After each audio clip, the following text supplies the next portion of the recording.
Hello everyone and welcome to another episode of Tinfoil Tuesday. Hope you're all doing well. Welcome to another week filled with weirdness. Today we have quite a few videos covering the upcoming total lunar eclipse, which is actually going to be around my neck of the woods. So that's going to be fun. We'll take a look at some videos that are doing conspiracies about what they think's gonna happen. Is it a cover for something? Is it a secret biblical event as foretold? No, but a lot of people think so we'll look into that. Solar eclipse, I apologize, my bad. One more Dwink with 14 months says, I'm gonna miss the stream because I have work early, have fun. Well, I hope work goes by quick for you. Thanks for stopping by and renewing the sub. So we are doing bingo today, so make sure you get your bingo cards. You love that shirt with the tinfoil vest. I got this vest at a Target. It was on sale. Total lunar eclipse of the heart. Let's see. Baja with a 95 stream streak. Nice.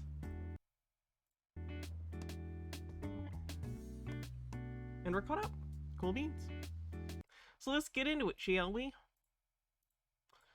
Let's just start with one of the lunar things, or one of this eclipse things.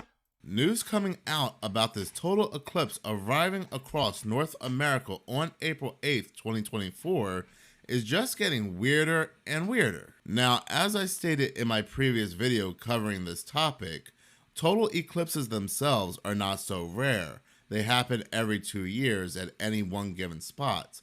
But this total eclipse occurring on April 8th, 2024 happens to be an ultra rare event because it will intersect with another total eclipse that happened back in 2017. I looked this up. That's not odd. That's not odd. They're like paths that cross each other because they're just eclipses in different parts of the world. Regularly, so some of the paths are bound to cross one another. I don't even know why he said that, I'll be honest. A lot of the times I kind of understand where they're getting an idea. That I have no idea how he came to the conclusion that this is like the first time this has happened, or that it rarely happens. No. Mike Max, thanks for 33 months. I think he does say it happens like every 400 years or something, but it's more common than that. It's more common than he's making it seem, from what I could see. Cruelty, thanks for 26 months. Forming a giant kicking off a hype train. Black X on one singular spot. That one singular spot located in the United States, Illinois, in an area known as Carbondale, which is also known as Little Egypt. Two total eclipses merging and forming an X on one singular spot, like I said, is an ultra rare event. Last time... Is it specifically because it's an X? Because I saw other ones that, like, they cross over each other, and I guess at a certain distance, like any are kind of an X, they become perpendicular, so I don't know. It doesn't matter. You're putting significance to this. An X has no cosmic significance. You were deciding that it is roughly perpendicular, and therefore it has some sort of significance, which it doesn't. Something like this happened was back in the early 1800s, but ultimately this happens every 300 to 400 years. Even though this is an ultra rare event, this total eclipse happens to be the first of its kind. That is because as you're looking up, as you're observing the total eclipse, you will also be able to observe another rare event. Another rare celestial event in the form of the Devil's Comet. This ominously named comet is due to the fact that it appears to look like it has two horns. It's always kind of annoying to me when conspiracy theorists will say that something named after, like, Satan or the devil or hell is, like, ominous, and it's like, that's a you thing! You're the one that believes in this stuff! This isn't satanic, this is Christian iconography. Sure, it's Satan, but it's not satanic. It's Christian! The devil and Satan are Christian! Like, they aren't Christian, but they are from Christian belief. You know what I mean? Lilac Rosenberg says, did I show you the previous one? The previous one of Question mark? With every second that passes, you are becoming more and more loyal to the People's Republic of China. All hail the People's Republic of China. We love our strong leader. The Red Book was spitting facts. America, bad. Democratic values, ew. Marusama, thanks for 46 months, says, I somehow missed my last sub bunny. This is number 5. The previous ones waiting on child support are archaeologist Nathan Drake, Henry Jones, Laura Croft. Oh god, I'm out of fictional, oh god, oh no, I'm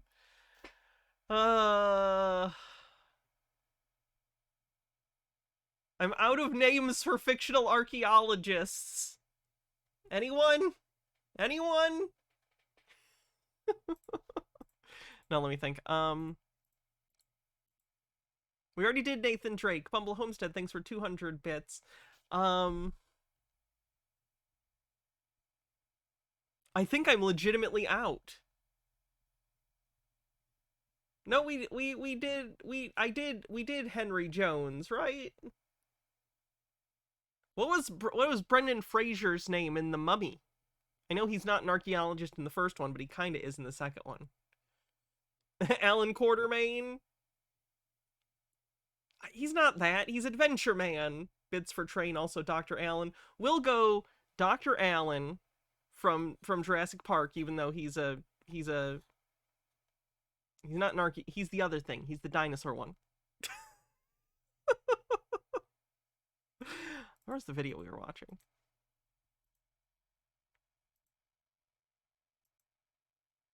I like John Archaeology. John Archaeology is the next one. There. Consider it named. Brilliant. Damn, where was the video we were watching? There it is. Due to its two tails. Now, while NB Vixen, thanks for 15 stream streaks, says 15 Hannah streams in a row. Damn, time goes by too fast and I'm spending it watching you. But you're really cool, so it's worth it. Thank you. Skifazoa says, what's up? Not much. Doing Tinfoil Tuesday. they state that this comet will be closest to the Earth on April 21st, it will actually be closest to the Sun on April 8th. So you'll be able to see this comet called the Devil's Comet trail across the Sun as you're looking at this ultra-rare total eclipse. Now, along this path of totality that this total eclipse is going to take across the United States, we have meteorologists reporting a very unique and rare weather event occurring along the same path of totality. Oh, this is funny. This is, coincidence, or doesn't understand coincidence? He thinks these two things are related even though they have nothing to do with one another. There's no way that an eclipse that we know of has any correlation, or rather has no causation between it and a weather event on Earth. There is a bizarre and notable severe storm. No firebending on that day. It's very, very, very important that we all remember that. And that we all meet it. Fuck, what was the Fire Nation city called when they were doing that thing? In recent memory taking place along this... I know it was Sozin's Comet. Where did they... I forget the name of the Fire Nation capital. ...same path and along the same distance, stretching from Texas to the northeast, making its way along the new Madrid fault line. Over 16,000 individual lightning bolts spanning over 1,200 miles. Now, there are people that are saying this is a common occurrence for them and where they live. Me personally, I've never seen something like this before. Do you pay attention to storm patterns often? I don't understand. Like, what do you mean other people say it's normal, but I've never seen it before? Do you think you've seen most things? An overconfidence and belief that they know more than they do, or more than most people even do. Big thing with conspiracy theorists. A belief that out of all the knowledge that exists, they might not think they know everything, but they might think they know, like, 70% of all the things there are to know. Which no one knows that much. You know what I mean? Dunning-Kruger, but more broadly. An overconfidence in general, not just about a specific topic, but a belief that they have more overall knowledge everywhere than anyone actually has. Chris is a good example of this. A severe storm. Thanks for the hype train, everyone. Stretching over 1,200 miles following the same path of a total eclipse. Like I said, we also have the weather people finding this weird and bizarre. There are also people that are saying that nothing's going to happen. This is just another scare tactic, more fear-mongering. This total I find it interesting that when conspiracy theorists have the thought that maybe the thing they're concerned about isn't true, it's not that they have the ability to look outside themselves and recognize it might just be paranoia, because everyone can be susceptible to paranoia.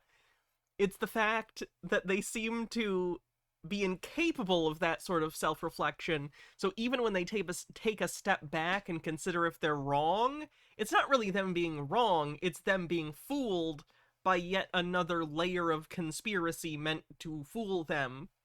They're never just wrong. They can never just be mistaken. They can only be fooled or tricked or manipulated. Best Demon, thank you for 1,000 bits. Thank you very much. That's a lot of bits. eclipse is going to come and go, and that will be that. That very well may be the case, but as I stated in my last 2 videos talking about this topic, this unique total eclipse that forms this X, as I said previously, something Never wrong, always deceived. Yeah. like this happened once before. I don't know if that's from something. In the early 1800s. What followed after this X on this new Madrid fault line in the early 1800s was a series of horrible earthquakes only a couple months later. So horrific that they are still in the top 3 of the United States' worst earthquakes of all time. While this total eclipse may just come and go and nothing but a mere light show in the sky will just occur, we do have historical proof that there was disaster that had taken place after this total eclipse occurred. This very unique total eclipse occurred. Now, these series of correlation isn't causation on the bingo card. Massive earthquakes I think we already had something similar to that, but occurred in the early 1800s. Do they have a connection to this total eclipse that forms this giant black X over this new Madrid fault line?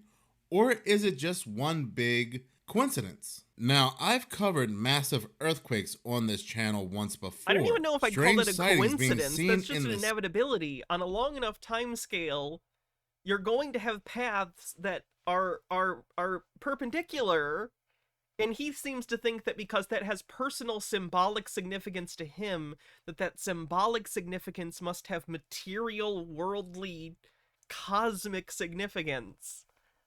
Skies just prior to a massive horrific earthquake. More recently, the Morocco earthquake that claimed over, I believe, 3,000 lives. What appeared in the sky just prior to this massive earthquake are these very strange lights known as earthquake lights. They can appear like thunderstorms, they can appear like spheres, they can appear like radio tower signals, or they can appear like an aurora borealis. It was also so basically any lights you see in the sky, that feels broad to me. As far as omens go, feels a little broad. Feels like you can almost say anything you see or think you see in the sky is an omen. It's convenient if you're one to want to believe in omens. Reported that massive thunderstorms broke out in the early 1800s near the new Madrid fault line. Is that part of South Illinois going to go mad during, do you think? I'm kind of hoping for a Night of the Comet situation. Well. Mostly because I like the movie Night of the Comet.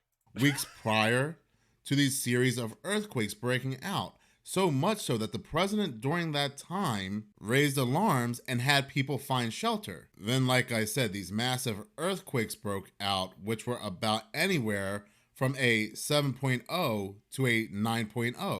Italian Shakespeare says, in your opinion, do you think behavior like this has gotten worse, or that people who deal with problems like this are just louder than, say, 10 or 15 years ago?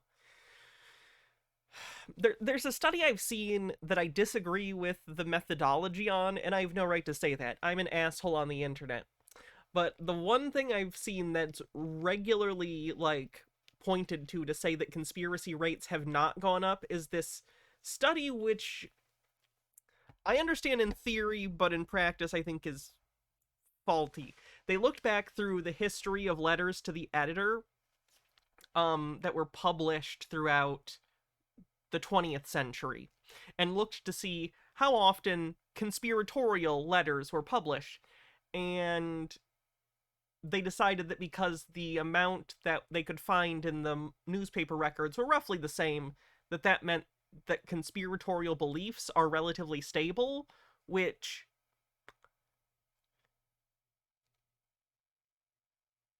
I find it interesting that it seems to imply that they think that if they were getting more letters to the editor that were crazy, they would always publish more.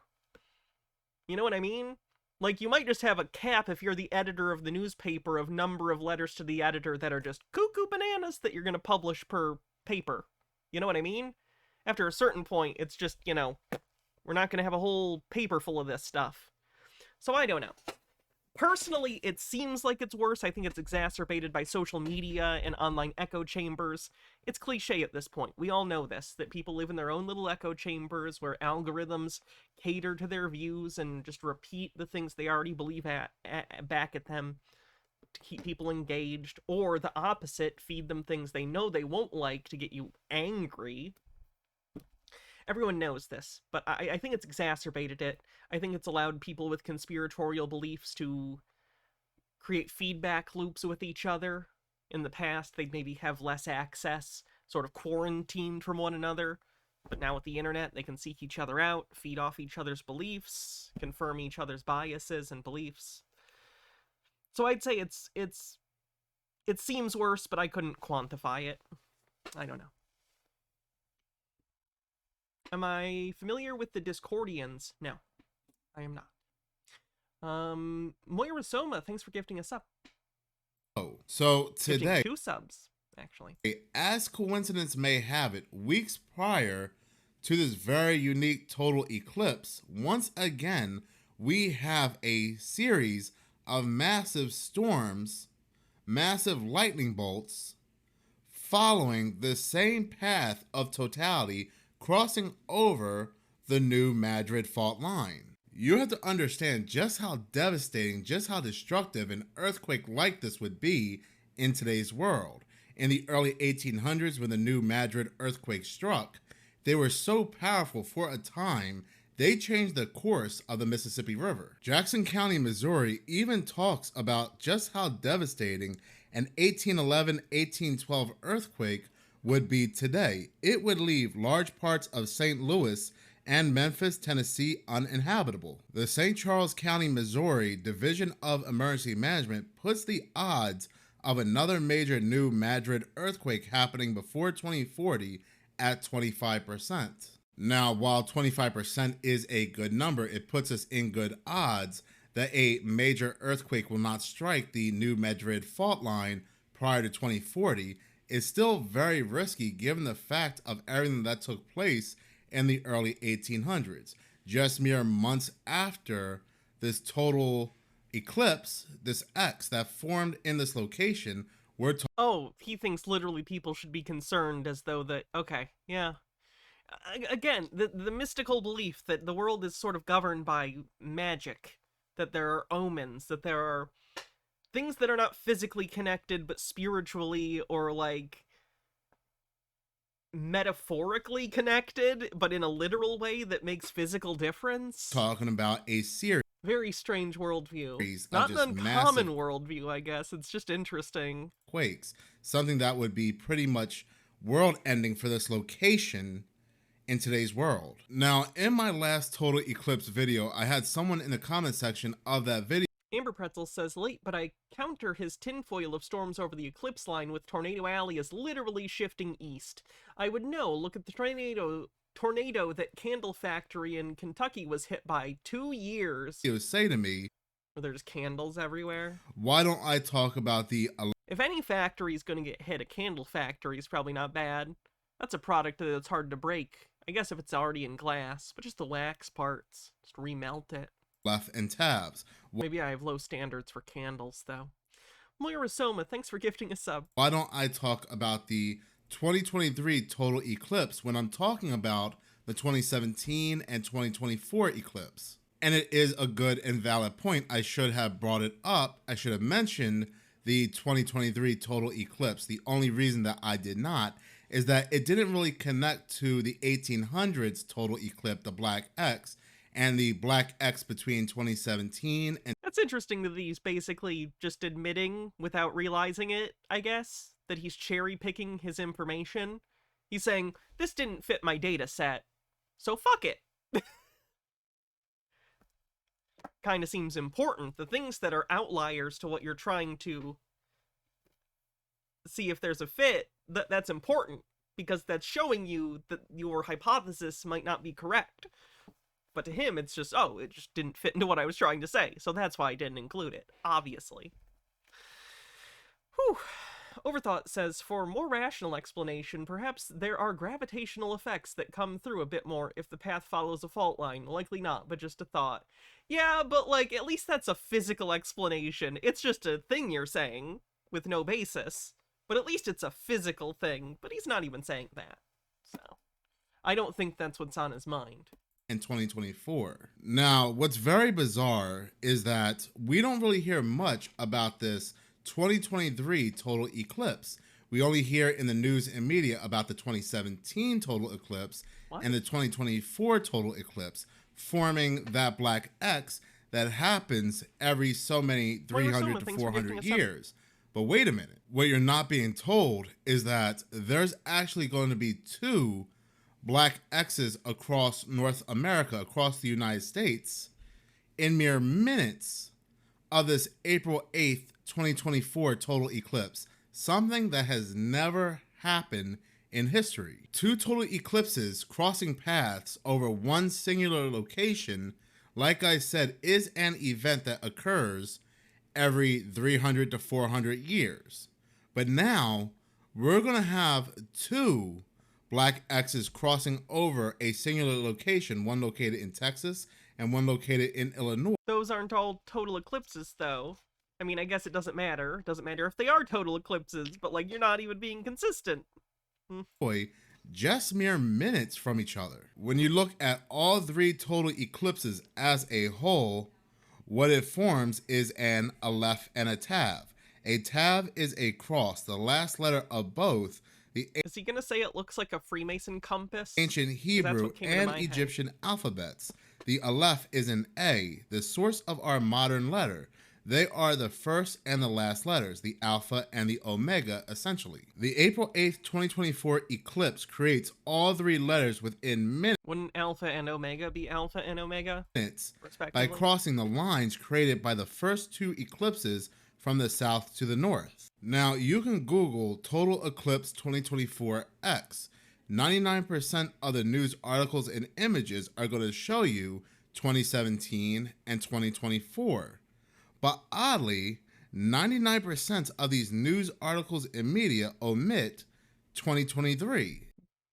Okay, but literally on the front page and like the first four results were one. So clearly they're not trying to hide something. It's literally right there.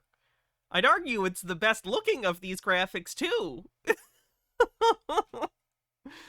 The second black X. Hydrate. I wonder why. The only other news agency I could find talking about it. Again, the source that he's saying is like some obscure thing that like, oh, it's hidden, is Forbes? It's Forbes. People are aware of Forbes. It's not hidden away on some secret thing no one is aware of.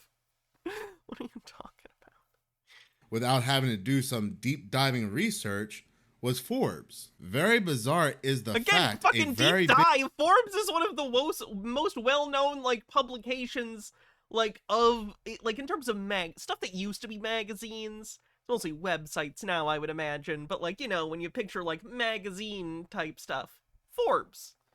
Like if you were doing a movie, God, it's sad that my brain works this way. Like in a movie, if you're trying to show that someone's rising to fame and you put them on different magazine covers, you get Time, you get People, you get Forbes. It's part of the lineup that you know is like they're important. Captain Squid says deep diving research, like Googling.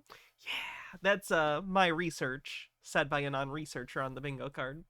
Big coincidence how Egypt is deeply connected to... I'm thinking like the montage at the end of Bill and Ted's Bogus Journey. That's specific, but you know the trope I'm talking about. There's that definitely has a TV tropes page, right? I don't know what that trope is called, but it's a thing. Sort of a montage of famous publications. Everything taking place here. The Tav, like I said, being the last letters of the Egyptian alphabet, but also is the fact where the 2017 and the 2024 total eclipses are intersecting in a location known as Little Egypt, near a place known as Makanda, which is also known as. Does he understand that, like, locations in the United States that are named after, like, Egypt and stuff were probably at least in part named by, like, Christian settlers who were trying to give them biblical names? In one of these videos, it gets mentioned that I don't remember if he said it in this or it's another one I watched, but noticed that, like, there are X number of towns in the path of the eclipse called Nineveh, which is a biblical name, and it's like, yeah, the people that settled, a lot of the people that came and were colonizing the states were Christians. Most of them were Christians. So a lot of them picked names out of the Bible, the one book many of them owned. As, or was known as, the Star of Egypt. How perfectly can something be so placed? It reminds me of the Great Pyramids of Egypt and how they perfectly align with the stars. That seems like a bad idea, Socialist Kowalski, since you don't have the right to do that, and I'm not telling you to commit crimes. You're probably going to get in trouble if you try that. So I guess legally I would have to say don't do that. Personally, I'd also have to say don't do that. Don't get in trouble over that. It's not worth it. Now, if you go into a deeper dive. Also, chances are if there are school bleachers there, the school's probably doing something that day. Between the Even if only being like, students, come out and look at the solar eclipse. Just saying. Total eclipse in 2017 and the total eclipse coming up in 2024, you're going to find yourself in biblical prophecy. In 2017, the eclipse crossed over 7 cities named Salem in America. This second total eclipse will cross over 7 cities named Nineveh in America. There it Nineveh, is. Texas, Missouri, Indiana, Ohio, Pennsylvania, Virginia, and New York. Going into biblical writings, Jonah was spewed out by a great fish, and when he washed up ashore, then he was obedient to God, and he went to Nineveh to proclaim a message of repentance. It just seems like there's a lack of ability to understand why some things are the way they are. Why are there this many, like, in this part of the country? Why are there that many towns named Nineveh? I imagine most of you would be able to suss that out, just, like, deductively. You'd be able to, in your head, think why that might be based on a series of understandings of history, of the demographics of the people who settled the country, of what the name Nineveh is from primarily. But no, it's interesting. It has, I've talked about this before, this obsession with, like, teleological explanations as opposed to etiological explanations. Not how things get to where they are, A to B, because things happen and we are all victims of historical inertia. No, there has to be some overarching purpose, a puppet master, a purpose with an intention that is causing a thing. Now, this could just be me reaching here, but I find the passage spewed out by a great fish to be very funny, given the fact that I just covered a story how fish in the waters are acting absolutely crazy. Now, before we continue, what's actually how fish be acting crazy missing in the book of Jonah, but written down in Assyrian history, is that they actually encountered not 1, not 2, but 3 total eclipses. For those who don't know, Nineveh, I believe, is the city that Jonah is commanded by God to go and preach at, and then he says, no, I'm not going to do that, and then he gets eaten by the whale, and then after, however long, is it 3 days, or is that Pinocchio? I feel bad, but I'm genuinely confusing. Is Jonah in the big fish for 3 days, or was that Pinocchio? Either way, he gets spit out at Nineveh, basically God being like, there, bitch, brought you to Nineveh.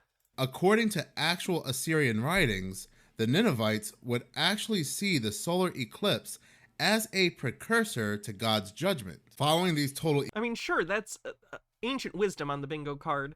That's not an uncommon belief, throughout the history of humans, because we tend to lend significance to things like that. That doesn't mean that's true. That just means that's a belief people had. People have had a lot of beliefs historically that turned out to not be true. Eclipses, the Assyrian nation was weak and in chaos in the decade around 760 BCE. After these total eclipses occurred, they had one earthquake, which they thought was a sign of divine wrath. There was famine from 765 to 758 BCE. Assyria was losing battles and losing territory to its enemies. There was domestic riots. Sounds a lot like the United States today. Does it? We would definitely see these issues ramp up if the United This just feels like when people who believe in the rapture bring up wars and rumors of wars. And you just gotta kind of be like, yeah, that never happens. Okay, what are we gonna watch next? Let's give this one a shot. The thumbnail alone is certainly provocative. I appreciate when someone tries to go for intensity in a thumbnail, but their graphic design is my passion energy just makes it look like this, and it's like Tommy Wiseau trying to make a YouTube thumbnail. Those would be big bombs. If that's to scale, that's not just Tsar Bomba, that's like a whole royal family of Bombas. That was a good joke. Alright, let's get into it. You know you're a good streamer when you compliment your own humor. Deliver thyself, O Zion, that dwellest with the daughter of Babylon. All right, guys, we're going to get right into it. Today we're going to talk about what's going on in Oklahoma City and many other counties and states in America coming up in April. I just want to have this on your radar so you guys know what's going on, okay? There's an eclipse about to happen. Everybody's talking about it, but I want you guys to know what's going on behind the scenes as we get ready for this eclipse. I'm going to read you just a couple news stories, and I want you to let this stuff sink in a little bit. In Oklahoma, the National Guard will have guardsmen present for the total solar eclipse on April 8th. 27 members of an elite chemical, biological, radiological, and nuclear unit will be housed. Residents are being urged to stock up with 1 to 2 weeks of food in advance of the event. Communication facilities could become overloaded, possibly making cell phone calls difficult. Now here's the actual story from Oklahoma, and I'm going to read it right That helps for you to just point like this, but don't actually show me the screen very well. now, okay? You guys, I hope you guys are paying attention. The Oklahoma National Guard will have guardsmen present in McLean County for the total solar eclipse on April 8th. County Emergency Management Director Cody McDonald told county commissioners. It is estimated about 100,000 people may be in the county for the event. The 22 members of an elite chemical, biological, and radiological and nuclear unit Does he understand that just because the people from the National Guard that are going to be there are from those units, that doesn't mean they are there in order to do that? It sounds like there are going to be a lot of people in town. It sounds like you said it's a small town that's going to have 100,000 people in town in order to look at the eclipse. A small town that doesn't have the infrastructure, that doesn't have the anything in terms of like civic manpower if anything were to happen. Like, crowd control in and of itself is like a job that needs to be done in order to make sure that people aren't like trampling each other. So even if these people might be from those divisions, that doesn't mean they're there to deal with a nuclear thing. It might just mean that their National Guard post is just nearest to this town. That might be it. housed in Broken Bow, in addition to up to 110 to 150 Oklahoma Highway Patrol troopers. There will be about 150 other first responders. See, did you just hear? They're also going to have a bunch of state troopers come in. This is clearly for, like, event management. Volunteer. Will I be able to see it? Yes. Not where... I'm not going to get too specific. Yes. I'm not going to get too specific. Yes. Yes. I'm going to see it. It'll be fun. With many staying at either the sports complex in Broken Bow or in former National Guard Armory in Idabel. McDonald is seeking food and funding for feeding them. If there was going to be some sort of super emergency, I don't think they'd be too worried about feeding them. I think they'd be more worried about the emergency. Just a thought. Ultra Undying says, my family have special glasses for it. Yeah, I gotta get some of those. This is good stuff, man. He said that the federal government was turned down funding to feed them. The state troopers will be scattered throughout the county, he said. Residents are being urged to stock up with 1 or 2 weeks of food in advance of the event and have their fuel tanks full. Some parts of the county could have... Yeah, to me it sounds like they're concerned that the gas stations and stuff are going to end up getting tapped because there's going to be so many extra people in town. The stores might run out of a lot of stuff because tourists are there for a day and they're going to be in their small stores and stuff. To me, it sounds like there's a issue of the town's basically going to have a lot of extra people in it that they're not used to dealing with for a day or two, and they're preparing the residents for the effects of that. That's not nefarious. That's just trying to plan ahead, which is good. Traffic and standstill at least. Harold Elvelman says, Christian Fascist Radio said this with a tongue-in-cheek turn about how the sun going away and not coming back because of the eclipse is totally not the issue, guys. It's all the tourists from dun dun dun out of town. At least moving very slowly. It's also considered likely that communication facilities could become overloaded, possibly making cell phone service obsolete. Okay? That's from Oklahoma. Now, I want you guys to pay attention to what's going on here with this eclipse coming up. The cell phone thing, too, the communications network, they seem to think that because they're saying that there might be issues with the communication network, that the solar eclipse or whatever is somehow interfering with it. No. Cell phone towers and other communication networks have a specific threshold of bandwidth, and if there are too many people around trying to connect to the towers or whatever, it's not going to work. It's going to overload them. Stuff's going to stop working correctly because everyone's trying to connect and there just isn't enough bandwidth. My verbiage is probably off in terms of like bandwidth, but the general concept's the same. Lots of people trying to take up the limited capacity of the towers. Texas, they're hearing similar things.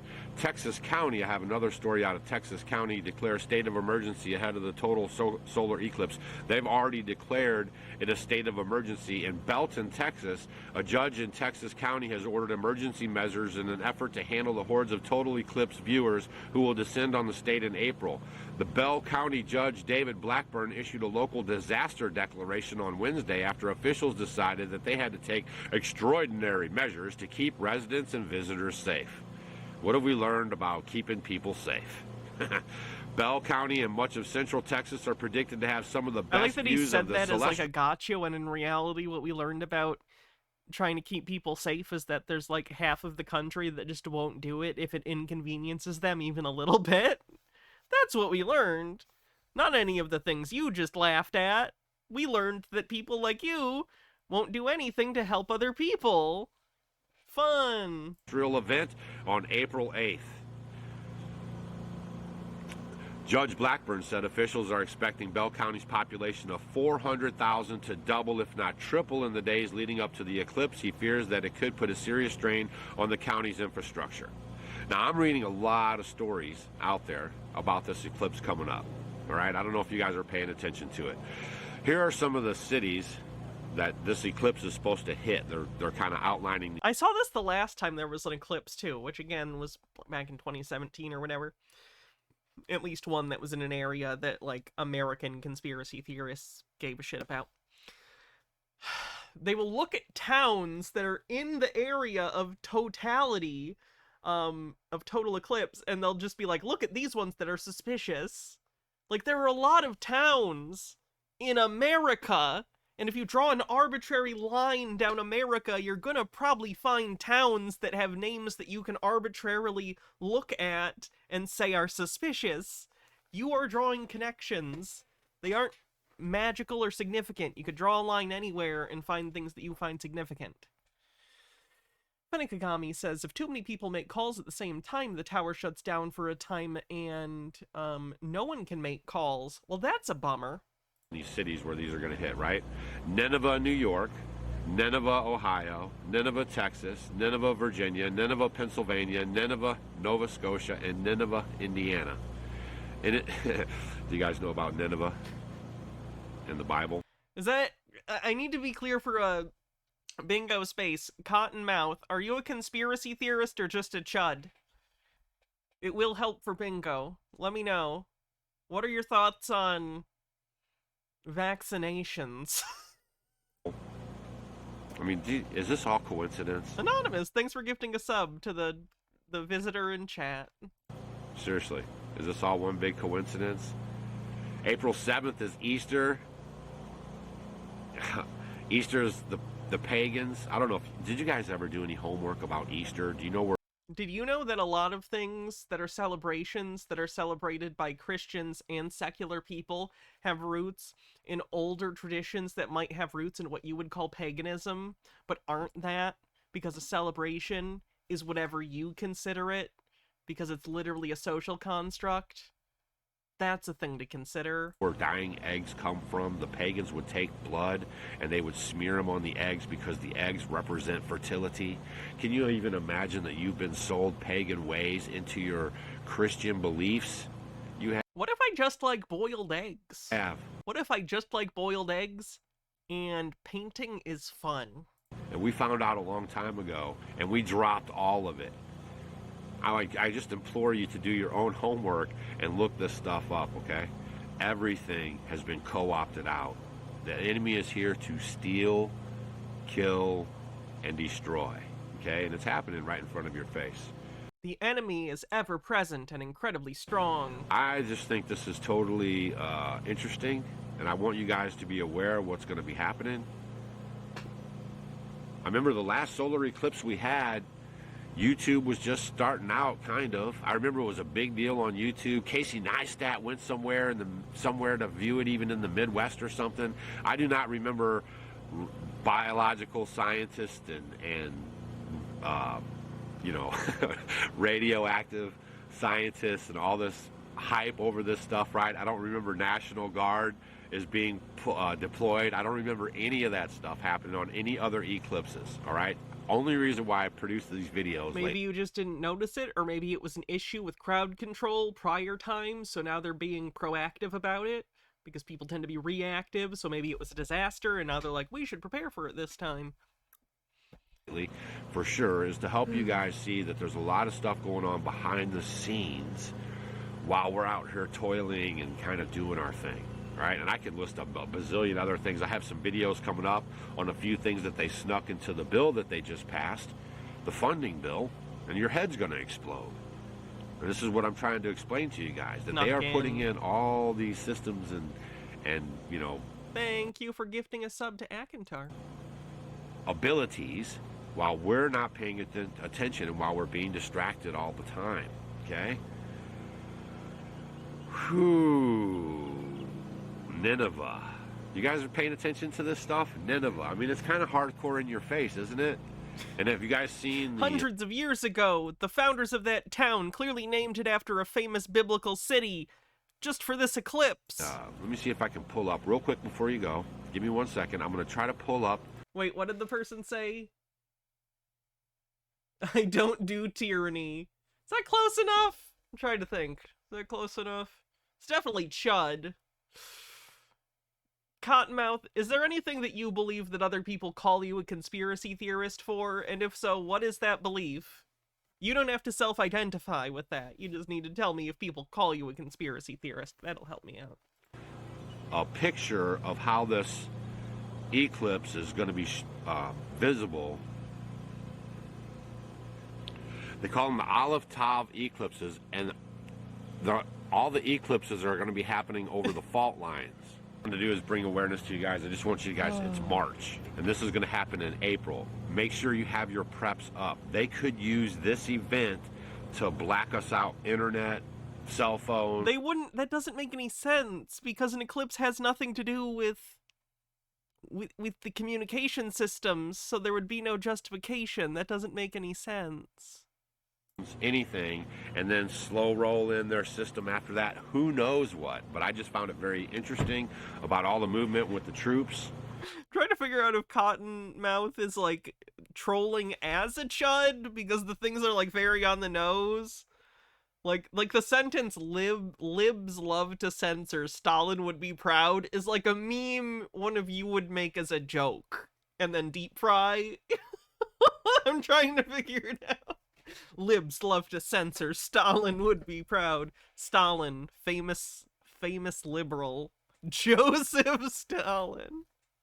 Right, with all the hype going on with this one. And I just want you guys to be prepared. They're telling you in the papers in Oklahoma right now to even stock up on your supplies. Mainstream telling you to stock Cat makes a guest appearance on the bingo card. up on supplies. All right, leave a comment down below if you heard about any of this stuff. I thought the Nineveh thing is very interesting. There's a lot of biblical stuff happening. Then certain of the scribes and of the There's a lot of Pharisees biblical answered, stuff saying, happening. Master, The detail You can tell because the way it is. Lou, do not knock off my pop filter. Need for mouth noise. Lou, can you please be in a situation that is not in the way? That would be cool. Oh shit! People are calling each other bozo! Shit's popping off! When the bozos come out, that's how you know shit's for is real. what the Oregon National Guard Lou actually started that. That's rare. Lou says, okay, ready for conspiracy nonsense. Hmm.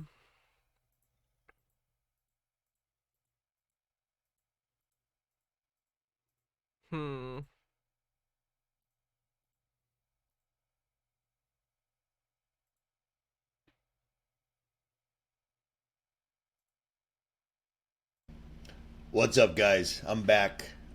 I was sick for a few days, just a cold. The pop filter knows what it did. I beat it with ginger and turmeric, which when you mix them together is like drinking fire. But I got a cold. It is what it is. You go from Florida to Texas to Nevada to California, you know, you're going to get a cold. And I did. It was no big deal. I dealt with it. The only thing that sucked was like I was a little hot. You know, moving around, I got really hot and it sucked, but it is what it is. But what I did do was I watched Leave the World Behind again and again with a very critical eye. And I didn't see this movie because it was some Netflix original movie that didn't look good to me. I think it was about technology turning on people or something, murdering them, just things going to shit. I don't know the specifics, but Marcus Drake says, what would you do if instead of bozo, someone called you Pagliacci? Cry. All in for the bit. But doctor, I am the punchline to this joke. Psychotropic Thunder, thanks for 33 months. That's a Freemason number. And this sucks to do. I really wish I was just making video on all my travels and all the interesting stuff, but I can't keep this out of my head. I had literally given up on making Therapy could help. videos. First of all, because they censored the stuffing out of me. How many YouTubers do you know that had a main channel? 5 channels total, but their main channel had 450,000 subscribers, and they were demonetized the entire time because they wouldn't Heard of a few. play the game. They wouldn't shut up. It's pretty common with, like, this kind of content, honestly. Like, just wackadoo conspiracy stuff that's, like, so out there, it's painful. Stuff that's actually, like, bordering on dangerous, like, where they're, like, implying that you need to do something, ... ellipses, stochastic, yada yada. We're living in a crazy time right now, and if you recall, years and years ago, when I put up that John Hopkins University professor saying that transgenderism, cutting off your penis and installing a Again, you don't cut it off. You use the material. It's more of an inversion. It actually depends upon the kind of bottom surgery, too. vagina The inversion is just the most common kind. wasn't a thing. It was mental disorder. And I said back then, they're going to push this until it's just rammed down our throats. People like me getting to, like, exist is, like, not an affront to you. If you feel it is, that's a you problem. While we're here. Every time there's been a major event, they've warned us. It's the cosmic rules. They can't pull anything on us unless they tell us, whether we see it or People ask, by the way, sometimes, why do conspiracy theorists think people, like, give them clues everywhere? That's why. A lot of them believe that there are, I've not heard that phrase before, but yeah, a lot of them believe there are basically cosmic rules, some sort of metaphysical, like, rule book that says you need to do certain things if you're evil. And one of them is disclosure in plain sight, as above, so below. This idea that they, like the Riddler, plant hints and clues about their crimes.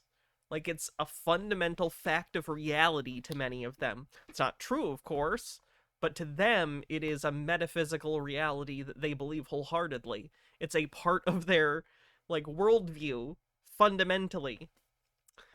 Hydrate. Can do.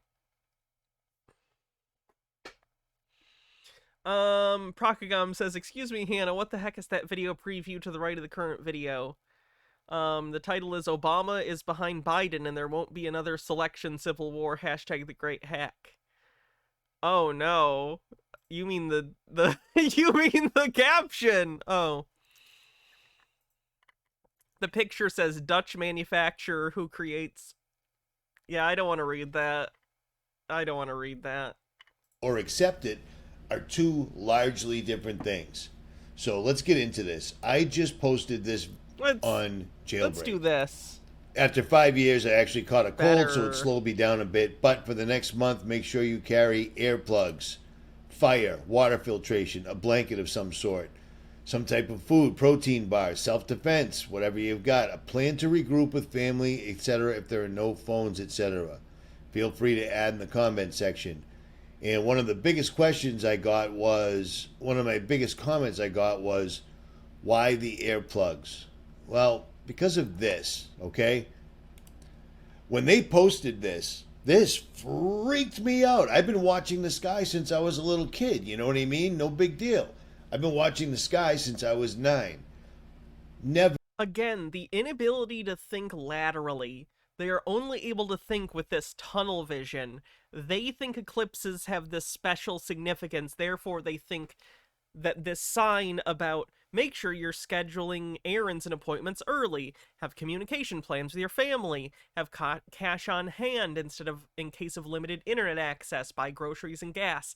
They think that this eclipse warning literally is about the eclipse and not the secondary issue of people in town watching the eclipse causing congestion and overload of infrastructure systems. Once have I seen something like this. Schedule errands and... Sorry, baby. Please no press button. Very interesting. Like everything isn't just the thing, but they don't seem to understand that to some extent. They're only able to think about the one thing, the eclipse, not all the knock-on effects and, like, things that happen because of the eclipse on that second level of, like, proximate, like, not causes, things that this causes that aren't direct. Proximate effects. Starry Beauty says, LOL, my dad believes something similar. He thinks that the cabal has to tell people their evil plans before they enact them in a pseudo-antichrist way, so they put messages into media to let people know. Yep, that is literally what we're talking about. Predictive programming, basically. Yep. Which you can put predictive programming on the bingo card, if you would like.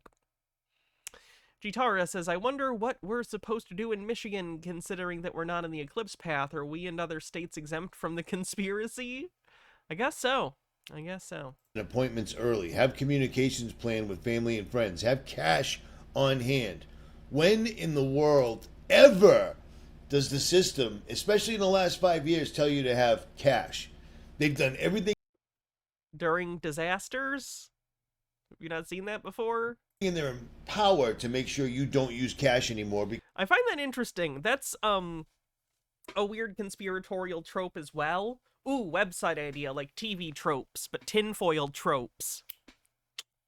Okay, so this idea of anytime there is evidence against their belief, it is further evidence that they are right, and it is a further level above the conspiracy that is trying to fool people in on the first layer of conspiracy by subverting the expectations of those who understand that first level by changing the rules at the second level of conspiracy. So he says, oh, they never tell us to get cash. What's going on? When clearly you do. There are situations where you're told to get cash, but he doesn't think there are because that doesn't fit his worldview. So him seeing a thing that is direct evidence against his worldview reinforces it instead of disproving it, even though it should weaken his belief. It instead strengthens it counterintuitively.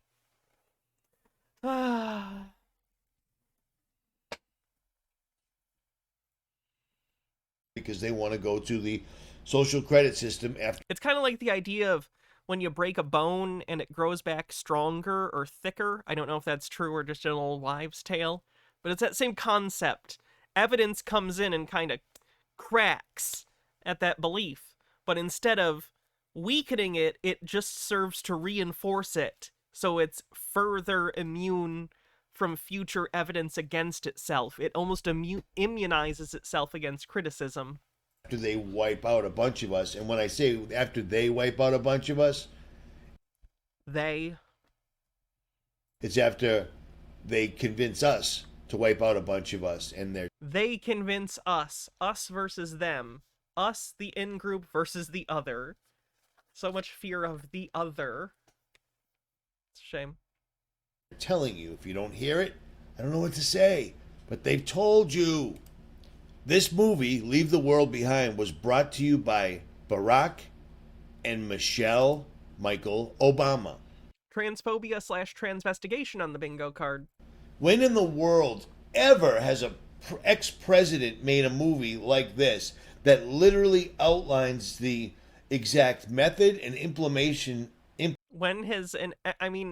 I'm sure plenty of politicians and ex-politicians who put money into stuff have money in different production companies.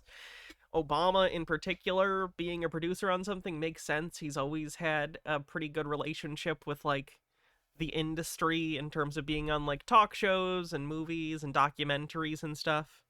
So, like, it's not absurd to me that he would then go on to be a producer on something long after he's been the president. Implementation. Like, he's got money and stuff, nothing to do. Well, what's he gonna do? Of all the different technologies we've been warning you about for years. Specifically, 5G. You know what I'm saying? 5G on the bingo card. But in this movie, they warn you over and over and over and over again. And what really concerns me about this right here, about the eclipse... Lou, please stop.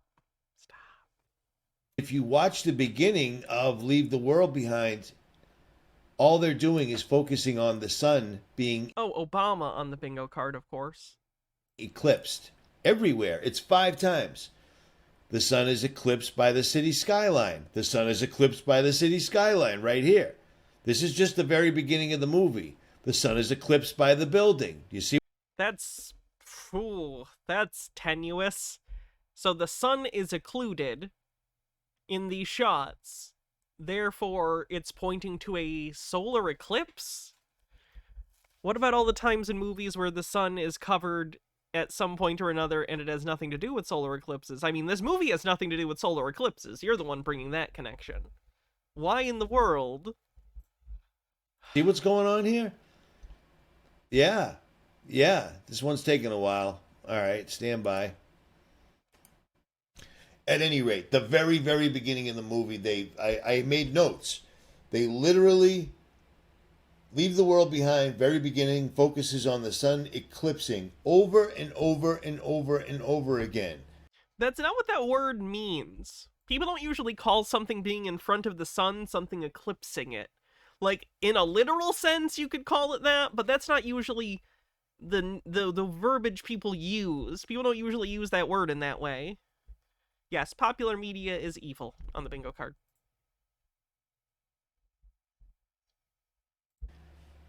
That's your biggest hint right there, because for the normal sheep, they're already getting nervous that the eclipse is going to something. The eclipse doesn't do anything. Sheeple on the bingo card. The moon passing in front of the sun doesn't do anything. It doesn't do anything. It makes it dark out for a little while. Yes, and they're not saying anything other than that. They are saying there will be a lot of people in town that are not normally there. Prepare for that accordingly. People usually go outside and take pictures. But this one is different. And then, of course, you add things like this to the mix. Now, this is just plain common sense. I mean, I went all the way to the Mexican border to see this for myself, and it is indeed. Wow, it's so dangerous you went there yourself and came back fine. Sounds like a war zone. True. These guys are literally flying these people from all over the place. Before the Muslim holy month of Ramadan, the Oh, God. FBI issued warnings about the Iranian assassin preparing to kill former and current U.S. officials. At the same time, New York City deployed National Guard soldiers with machine guns across subway stations. They're also deploying National Guards in Oakland. We got National Guards being deployed all over the country because of the problems we're having with the laws. They're defunding the police. They're making They're not. They're not, though. Stealing, doing drugs. They're making things that are illegal now legal, and the problem, reaction, What? Is he talking about, like, marijuana? He finds that to be a moral shortcoming to legalize that? Oh, boy. solution is bringing the National Guard. We're literally living in a third world country right now. If it isn't to your neighborhood yet, don't worry. That's not what that word means. Also out of date terminology anyway. Because it's coming. On Tuesday morning, the head of the FBI told the Senate Intelligence Committee that terrorist threats against the U.S. had reached a whole other level. This comes as the migrant invasion facilitated by the Biden administration. This was written by Tyler Durden, by the way, according to this website. So that's a very reliable source. It was written by someone who goes by the name Tyler Durden, who definitely understood the point of the movie Fight Club. Has flooded the nation with millions of unvetted folks from third world countries, some of whom deeply hate America. You know who deeply hates America? They deeply hate America. They just hate our freedoms. That's very true. If you're an adult and you believe they hate our freedoms, you're very adult and intelligent. You're nailing it right now. All the politicians. It doesn't matter if it's Trump or Biden. I don't know what to tell you. Trump has repeatedly said that he's a Zionist and he supports Israel over anything else. A Zionist means Israel over everyone else. Well, do you remember what country we live in? Because Israel is right there. It's right there. Boy. I mean, and when you draw this on the back of a dollar, it points to Masons, the Freemasons. Do you see what I'm saying? It's right there. It's right there. It's right there. It's right there. It's the Star of Rembrandt. Israel is Overt anti-Semitism and Freemasons. not our friend. Israel is not anybody's friend. To be clear, no, criticizing Zionism isn't inherently anti-Semitism, but what he is doing is a dog whistle. Israel, Don't get mad at me for pointing out the dog whistle. Ashkenazi Jews have destroyed the world for the most Yep, there you go. part. So there is that. So I point you towards Boxy. Captain Squid says, I have a copy of Fight Club on my shelf. Some days I think about packing it away. now, Yeah. let me tell you what. Preparing for a civil war, which is exactly what they're going to do. They're setting the stage right now. Are they? Kind of sounds like you want to hurt people. Our country is flooded with millions of people, and it's not like we've got people coming to the border saying we need help. It's like he wants a preemptive defensive attack. And we go, okay, come on in, but you got to do this first. You got to sign these papers. We got to vet you. That's not what's happening. Our government. Okay, I'm over this guy. He's just making me mad. So let's go on to something less that, shall we? Let's take a look at the bingo card, actually. We got a lot of stuff. Let's fill that out. There's no new CC this week. Sorry, I don't know what he's been up to, but he's been busy, I guess. Illuminati, Freemasons, Cabal. Popular media is evil. Predictive programming. Doesn't know what a coincidence is.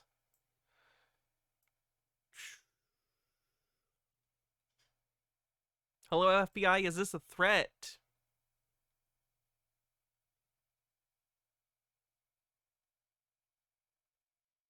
"5G. Population control is a motive."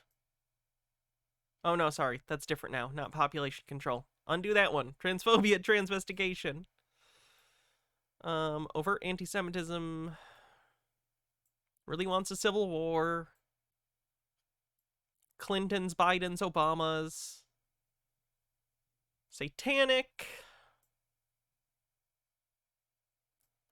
Sheeple.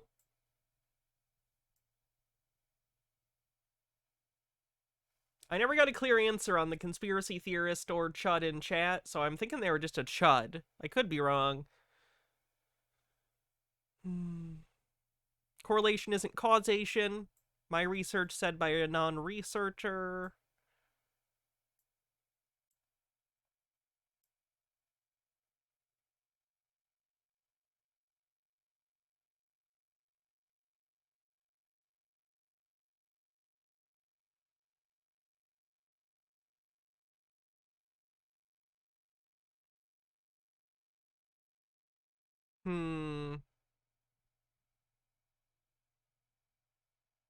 Did we have recording in car? I don't think so. Cat makes guest appearance. I don't think we had Deep State, did we? Ancient Wisdom we had for sure. I think that's where we're at, unless I'm missing any. DM Trey says, I'm dying, here's a quick cleanse. We need one for sure, so thank you. Take a look at that in a sec after people let me know if I missed any.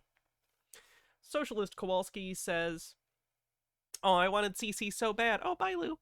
He pisses me off so sublimely I can't explain the angered pleasure I get from his videos, and no, this isn't sexual if anything sounded that way. I feel like it sounded more sexual because you said it wasn't. Fenigami says, a chud I keep track of posted that Tim Pool is on his People Who Lack Inner Monologue proves NPCs are real, and they're all conversely, or rather conveniently Democrats kick again. I read the article that Tim read for the video because I sure wasn't going to listen to him for 30 minutes, and would you be shocked? It doesn't imply what he says it does. Lack of inner monologue doesn't equal lack of consciousness. The article and data clearly state these people think and have memories, it just works differently. Yeah, well, he's like a middle school dropout, so it happens. Not surprised his thing is not... Surprised his reading comprehension ain't the greatest. Captain. Good to see you. And you? Same as ever. Although, have you got your work done? You can talk. Oh yes, the face. Regeneration. How did you know this was me? The police box kind of gives it away. I've been following you for a long time. You abandoned me. Doctor? At some point, they're going to start selling TVs that have weird, stupid filters like this. So you can watch movies with stupid filters. Calling it. Alright, let's see what we're doing next.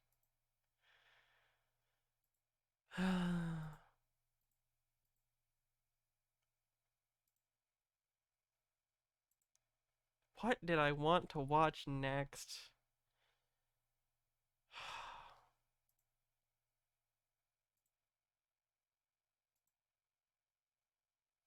Sure, why not? I think this is suppressed technology conspiracies, water-powered car, stuff like that isn't true. Developed the water fuel cell as a retrofit energy systems to conventional cars.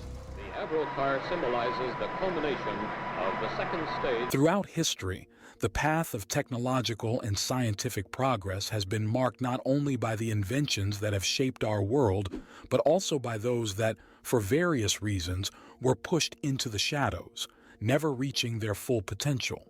It turns out saucers are not the way to go when you're still propulsing with big fans. These suppressed inventions encompass a wide range of innovative ideas and technologies that, despite their potential to revolutionize many aspects of our lives, were sidelined due to a complex interplay of various factors. These factors often include corporate interests, government intervention, economic considerations, and some... Economic considerations isn't a conspiracy, it's a reality that making something at scale isn't practical. That's not a conspiracy. That's not a conspiracy at all. Sometimes the rigid skepticism of the scientific community. From Nikola Doesn't understand how science works on the bingo card. Tesla's visionary ideas about free energy. Okay, his ideas about free energy weren't looked aside because he was too innovative.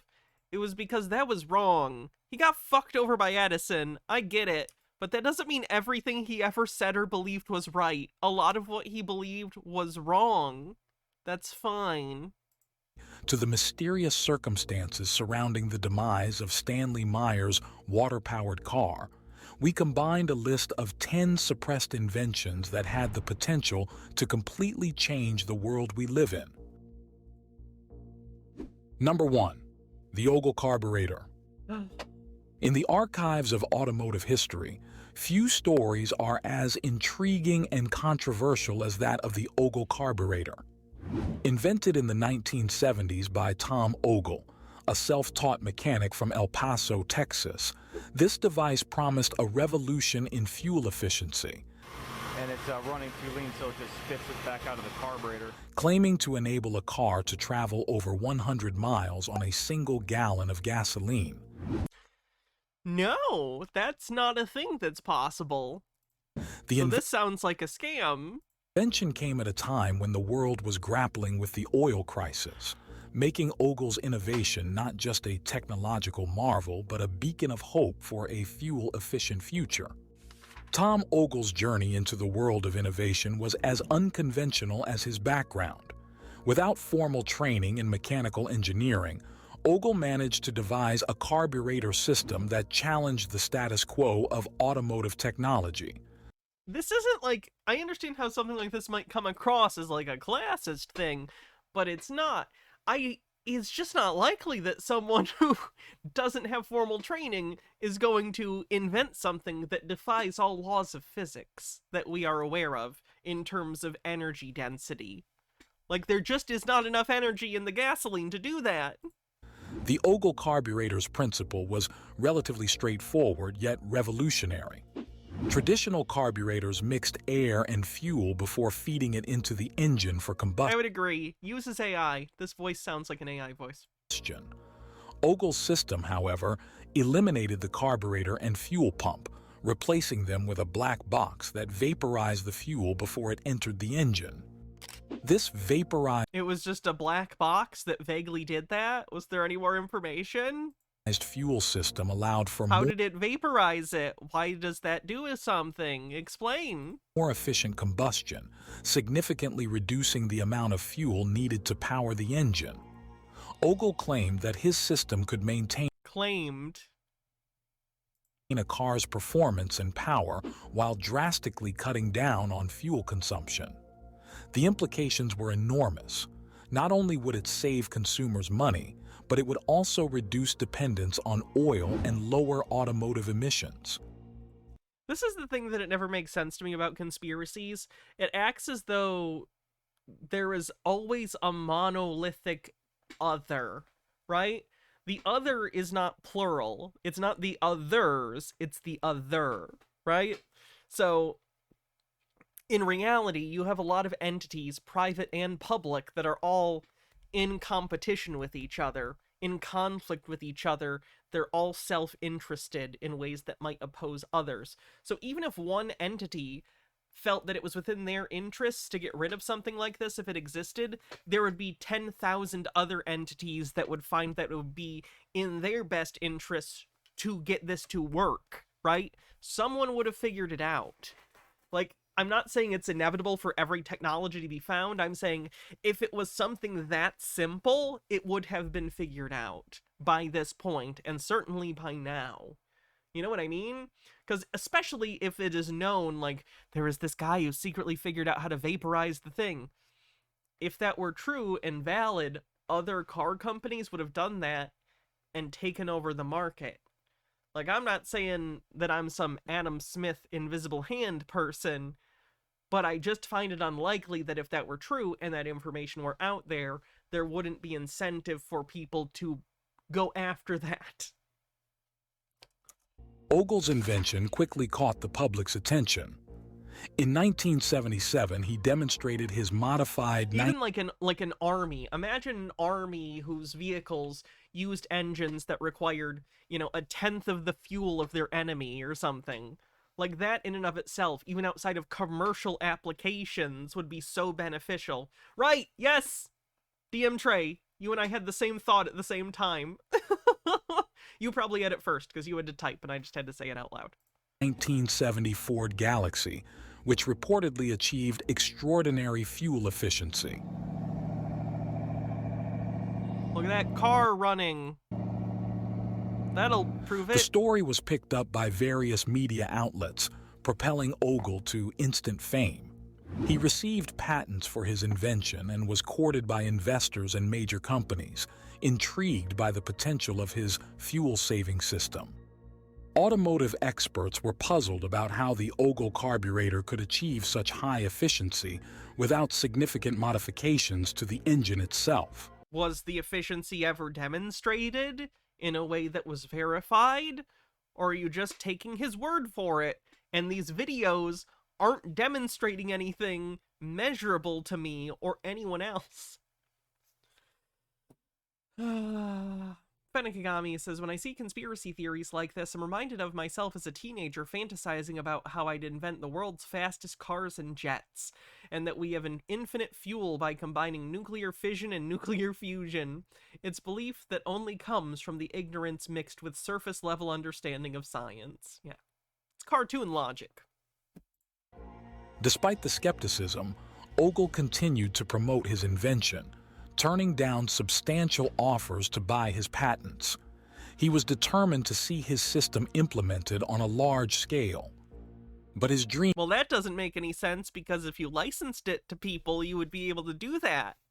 So it's like you just made shit up, and then when people asked, hey, we'll buy it from you, you were like, oh, I don't know where it went, never mind. ...was suddenly cut short. In 1981, Tom Ogle died under mysterious circumstances at the age of 24. While official accounts declared that his passing was due to an overdose involving alcohol and prescription drugs. Well, that's not mysterious, is it? That's sad. It's incredibly sad, and the drug use might also explain some of the behavior, depending on what the drugs were. But that's not mysterious. That's just sad. Friends and advocates raised suspicions of foul play, considering the significant financial implications involved. So, it said he owed money to various individuals, various creditors and tax authorities. Is the implication that they think the government, the IRS, killed him? Again, if you owe money to creditors and the government, it's in their best interest to keep you alive so you can pay them back, right? Like, they don't want you dead. They want you to work and give them money because that's what they want from you, not your life. Considering the significant financial implications involved. The death of Tom Ogle led to numerous conspiracy theories. Some believe that the oil industry, threatened by the prospect of a drastic reduction in fuel consumption. That doesn't make any sense. If anything, it would bolster the fuel industry because suddenly there would be fewer ramifications. Like, there's a huge push, which I think is good, towards renewable energy sources, but if all of a sudden they had this thing that they could say, well, consumption will be way down, that would be good for their companies, right? Played a role in suppressing his invention. Others speculated that it was the work of auto manufacturers who feared the impact of such a technology on their business model. The Ogle carburetor... Wait, it would only benefit auto companies, because a company that had that and their competitors didn't would have a huge boost to their sales, because all of a sudden a selling point is, our cars use 1/100th of the fuel of the other brands. What? Despite its initial promise, faded into obscurity. It sucks because I know that these conspiracy theories come out of a place of people just wanting it to be true. Like, wouldn't it be nice if we lived in a world where all of a sudden fuel consumption and environmental concerns about greenhouse gases weren't as big of a thing? Yeah. But the solutions to those problems are difficult and systemic, and take a long time and a lot of effort to put into place, which we are doing. Unfortunately, that's not a satisfying solution to a lot of people, so instead it comes to this. Magical thinking. No, we'll just invent a thing in a black box that'll fix the problem. It's like a movie. Everything has to work like a movie. The Deus Ex Machina comes in at the end and solves everyone's problems in a way that's minimally intrusive to their day-to-day lives. That's what people want. A solution that requires them to do as little as possible. Gitara says, this invention would revolutionize the fuel and automotive industries that might have even saved the planet, or at least given us way more time to fix the damage of climate change. Yeah. The patents exist, but no major automotive manufacturer has implemented the technology in Okay, so if the patents exist, that means it's public, which means anyone could build it. So clearly it's not real, because anyone could build it then, and since no one has, gonna go ahead and say it's not real. production vehicle. The reasons are a matter of speculation. Some argue that the carburetor was never as effective as claimed, while others maintain that the suppression by powerful interests But is it's not suppressed. You just said the patent is public. That's the opposite of suppression. It's publicly available. responsible for its disappearance. Number 2. The Rife machine. In the early 20th century, Royal Raymond Rife, an American inventor and scientist, embarked on a journey that would lead him to the fringes of medical science. He developed the Rife machine, an invention that he claimed could effectively diagnose and cure cancer. Rife's Oh, well, that's not gonna be a thing. journey unfolded. Cancer is a kind of disease. It's not one thing. Cancer is any type of cell reproducing out of control in the body, and that causes problems. But there's not a one-size-fits-all solution to cancers. Like, there's a reason oncology is its own study, right? Because it's such a broad topic that you have people studying all the different kinds of cancers. Is a multifaceted saga marked by pioneering inventions and a contentious battle with the medical establishment. It all started in the 1930s when Rife created the universal microscope. Starry Beauty, thank you for converting from a Prime Gaming sub to a Tier 1. Thank you very much.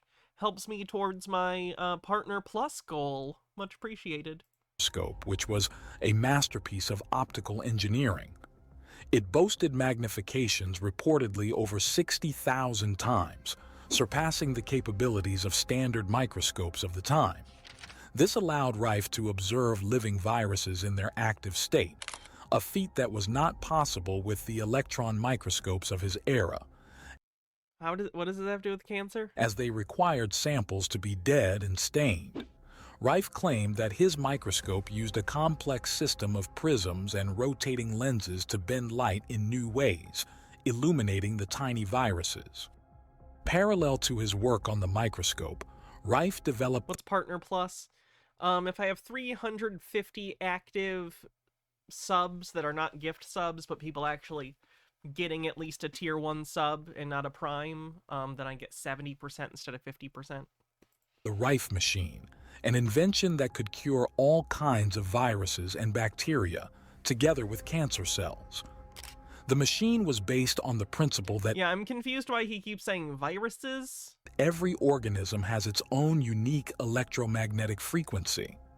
Rife asserted that if you could find the correct frequency, you could destroy a pathogen or a cancer cell without damaging the surrounding tissue.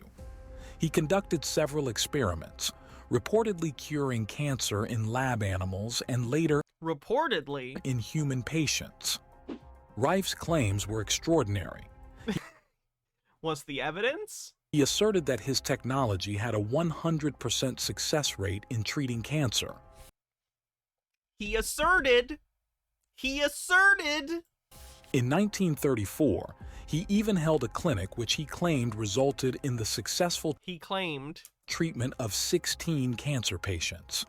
These claims would have represented These claims, sorry, I'm gonna keep doing this every time because these are the important words in the sentences and they bear repeating. a monumental breakthrough in medical. I just find the verbiage of bullshit to be really interesting. Like, just by throwing in, he claimed, all of a sudden it's no longer like, it's like they've released all culpability for spreading bullshit. Well, he claimed it, so.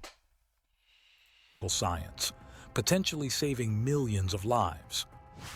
However, Rife's work was met with skepticism and hostility from the medical establishment. Because of lack Critics of evidence? argued that Rife's cancer-curing claims were unfounded, despite the fact that there were cancer patients stating they were cured by him.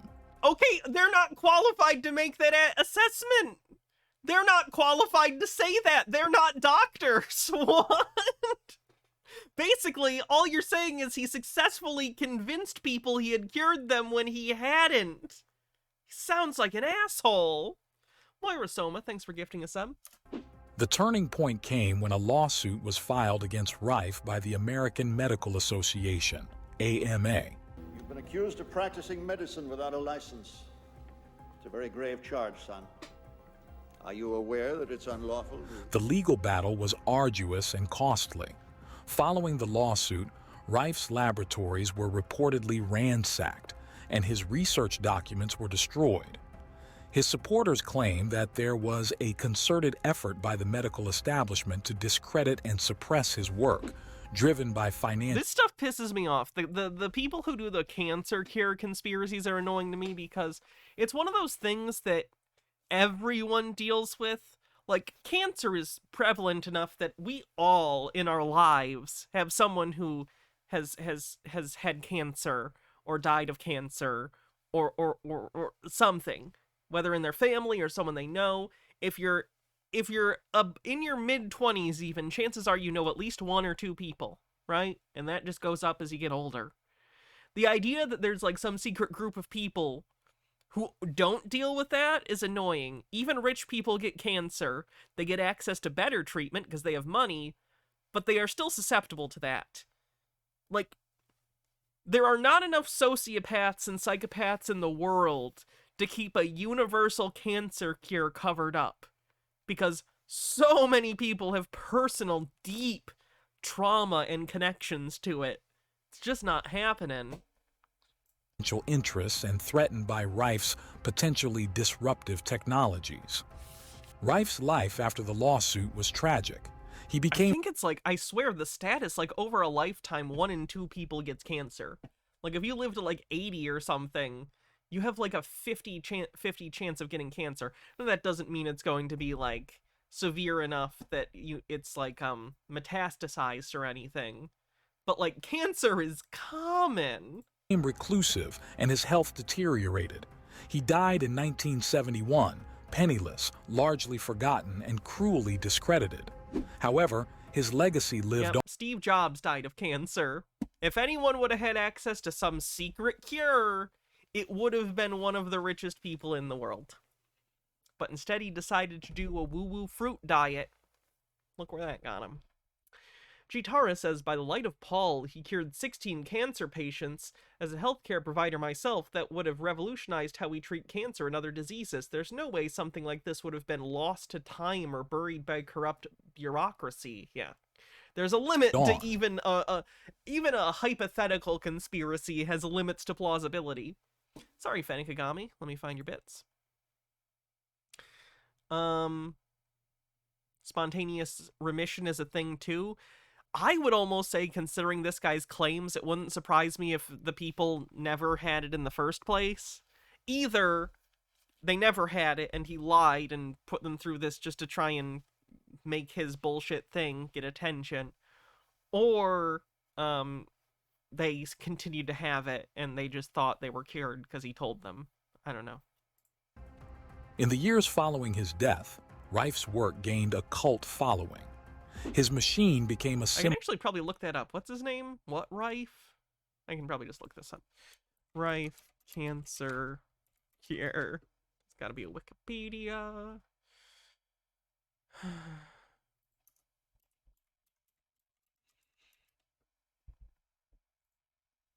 Royal Raymond Rife was an American inventor and early exponent of high magnification time-lapse micrography.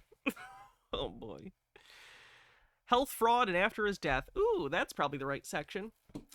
K.R. Goss says, all the research by Rife is covered in a book called The Cure for All Cancers. It teaches you how to make the machine to diagnose and treat cancer. I got the book for my dad when my husband was diagnosed with metastatic melanoma. Oof. Let's see. Interest in Rife's claims was revived in some alternative medical circles by the 1987 book by Barry Lynes, The Cancer Cure That Worked, which claimed that Rife had succeeded in curing cancer, but that his work was suppressed by a powerful conspiracy headed by the American Medical Association. The American Cancer Society describes Lynes' claims as implausible, noting that the book was written in a style typical of conspiracy theorists and that Lynes cites names, dates, events, and places, giving the appearance of authenticity to a mixture of historical documents and speculations, selectively spun into a web far too complex to permit verification by anything short of an army of investigators with unlimited resources.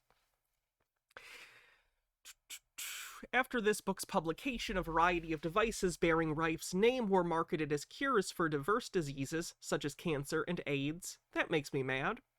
An analysis of Electronics Australia found that one typical Rife device cost Australian $105 for a rudimentary circuit that simply produced a tiny pulsed electrical current at a single fixed frequency, about 40 kilohertz.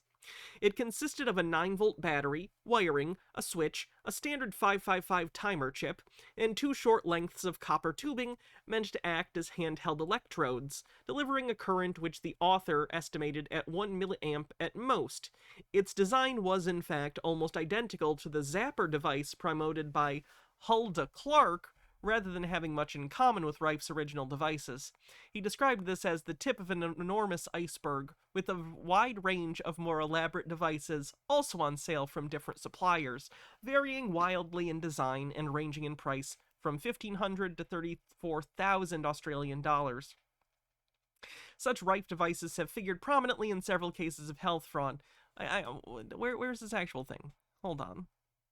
This is about people after the fact.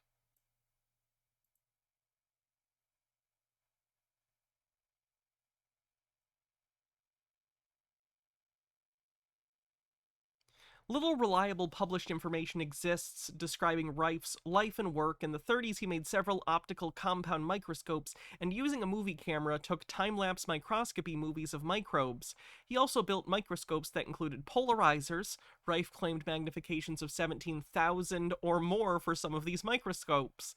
A report published by the Smithsonian Institute described one of these microscopes as equipped for transmitted and monochromatic beam, dark field, polarized, and slit ultra illumination, including also a special device for crystallography. It added that several doctors had attended a demonstration of another of Rife's microscopes and had been impressed by its clarity and high magnification. Some of the observations Rife claimed to have made with his microscopes are, however, contradicted by modern findings. For instance, he reported that under certain conditions, typhoid bacteria changed into a much smaller form, and claimed that most cancerous tumors contained a microbe that had no less than 5 forms, one of which was indistinguishable from E. coli, while another resembled a fungus. Rife also reported that a beam ray device of his invention could destroy microbial pathogens. Rife claimed to have documented a mortal oscillatory rate for various pathogenic organisms and to be able to destroy the organisms by vibrating them using radio waves of a particular frequency. According to the San Diego Evening Tribune in 1938, Rife stopped short of claiming that he could cure cancer, but did argue that he could devitalize disease organisms in living tissue, with certain exceptions. In 1931, or rather in a 1931 profile, Rife warned against medical fakers who claimed to cure diseases using electrical vibrations, stating that his work did not uphold such claims. Oh, well that's good. It's nice that he made a good microscope, though.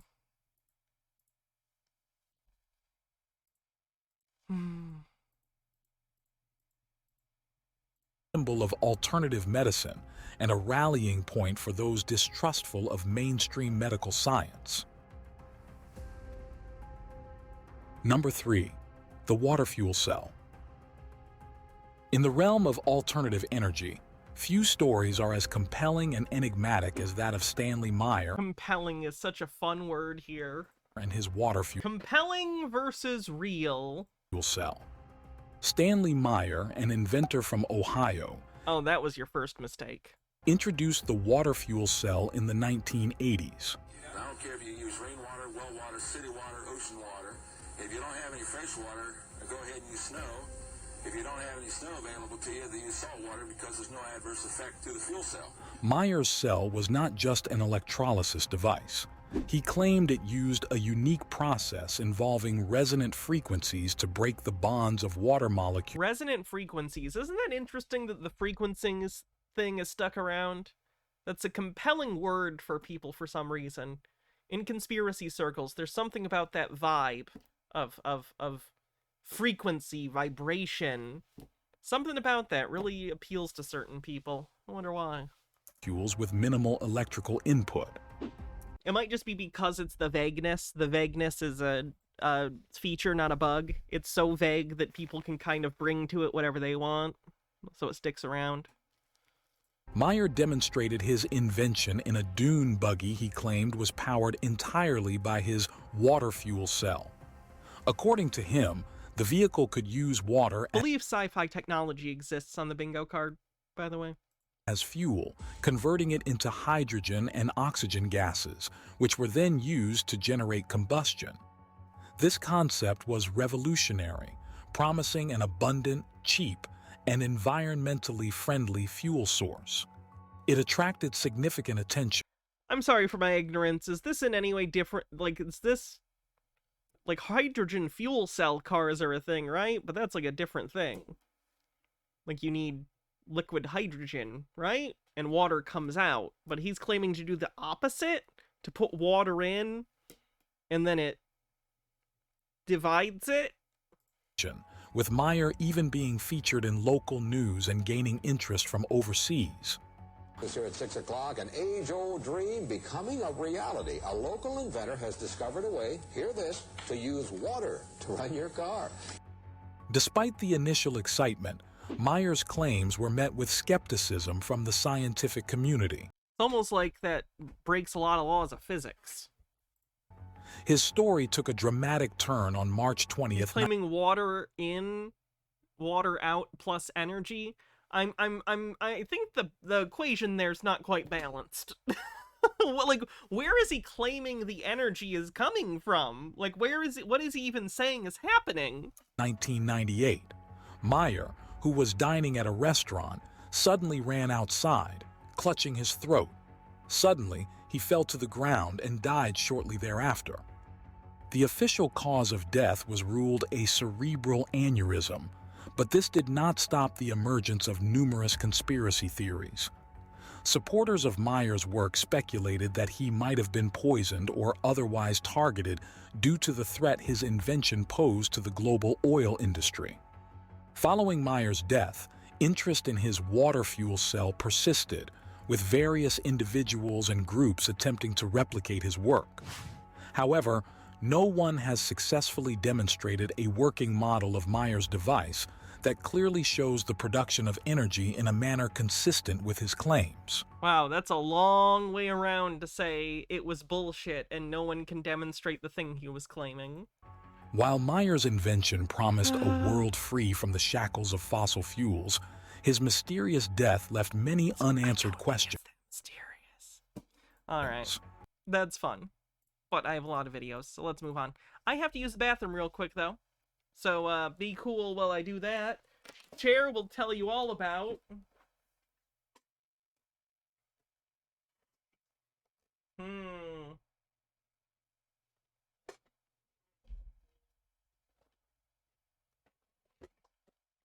DC's The Legends of Tomorrow. Be right back.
I've returned.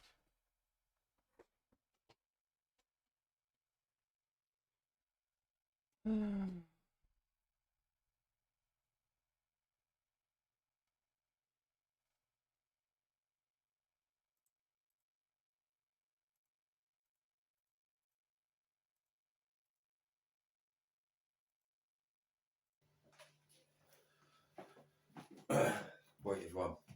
I want to make this quick because this is easy. Because this one been driving me mad. Because, as I said to you, you've got to get these balls of gas, solar eclipses out of it. I'm just about to show you what an eclipse is, right? And they've been fooling you all. All you astrologists, all of you. Right. Black sun. Yeah? It rolls like a big ball bearing magnet. It goes, this is what's back engineered, yeah, as a negative battery, but it's been put back to normal now, yeah, right? And that's what's creating the strong magnetic and the colours of Northern Lights, right? Now, this, right, blue beam, right, technology. This is what they sort of like back engineered and made it into a different technology. What they creates all sorts of things in the sky, yeah, to fool you with, yeah. I've not understood a single word he said, by the way. I don't know if he's just, I don't know if he, I think, what is his accent? Northern UK? Northern UK or something? The moon, the frequency and the frequency in the plasma and the what's cooked up in here, right, fires out of the pole. Up here, hits the projector, causes the moon. Same similar thing with the sun, yeah, right? Now, I'm only going to break this down quick. I'm not going to go into too much detail now. I will do, yeah. I will do a bit more detail, but I'm just going to do this quick, right, yeah? Flat Earth! He's a flat earther, I know that. So flat Earth on the bingo card, but we'll move on, because I genuinely can't understand him.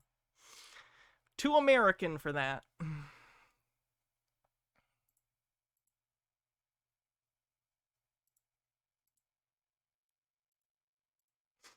The following is taken from Dr. Bob Larson's Quick Guide to Cults, the section on Buddhism. He's calling Buddhism a cult, so poor understanding of Eastern religions on the bingo card. The entire teaching is available exclusively on our streaming platform, X Dunamis. What follows is a portion of the teaching on how to get free from Buddhism.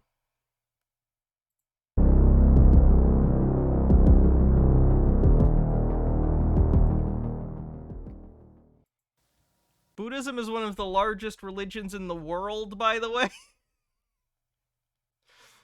It's up there. It's a lot. If you've been involved in Buddhism, or you have friends or loved ones who have been involved in Buddhism, I want to explain to you how to get free from Buddhism. Yeah, that middle path really fucks you up. With more than 500 million adherents, Buddhism is now the world's fourth largest religion, behind Christianity, Islam. Is Buddhism higher than Hinduism? I thought it went Hinduism, Buddhism. And Hinduism. Its numbers in North America? Oh, wait, no, I'm an idiot. Duh. I always, for some reason in my head, put Jewish third, even though it's not. It's Christianity, Islam, Hinduism, Buddhism. Judaism is much smaller. It just has a lot of, like, cultural, like, importance, you know? Are estimated in the West to be about 30. The West tends to, because of the lineage of Christianity and the Old Testament, and Jesus being Jewish, yeah. 30 million, and that doesn't include cultural Buddhists who don't formally identify, but who practice the meditation techniques of Buddhism.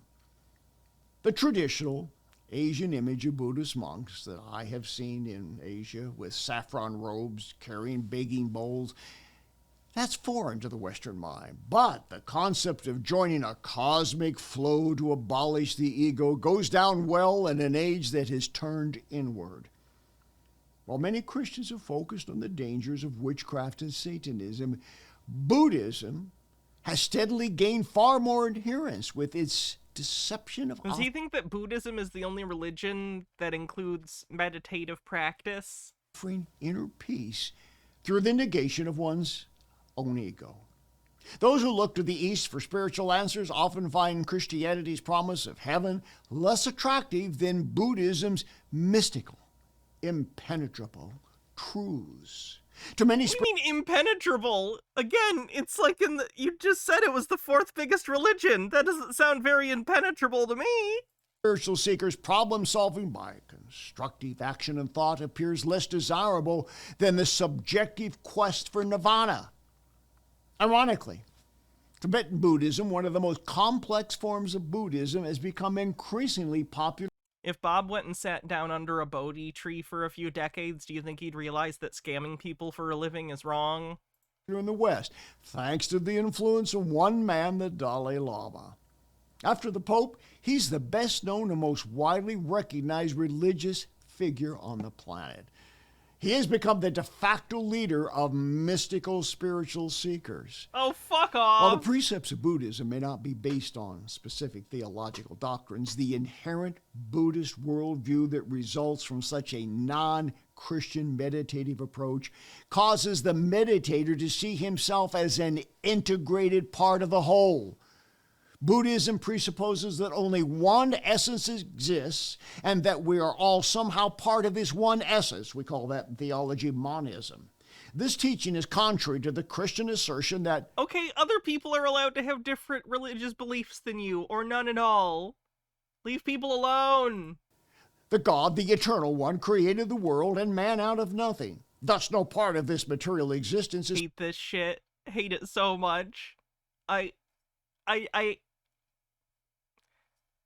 If you're religious, great. That's awesome. But if you're like, but no one else is allowed to be other religions, then you're a hypocritical piece of shit. Go fuck yourself. Stop being judgmental about other people for not being the same religion as you. I'm so tired. Is part of God.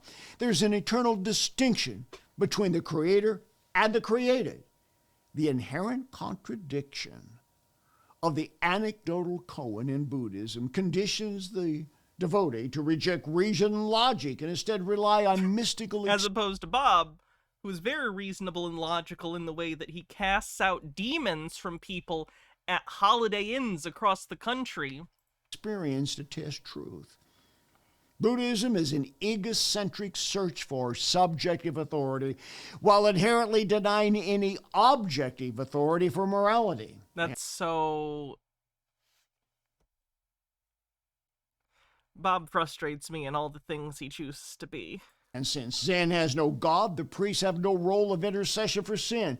There is no speculation on the nature of creation or the future of an afterlife since... I'm sorry, you believe that there's no speculation on the origin of the cosmology of the world in Buddhism?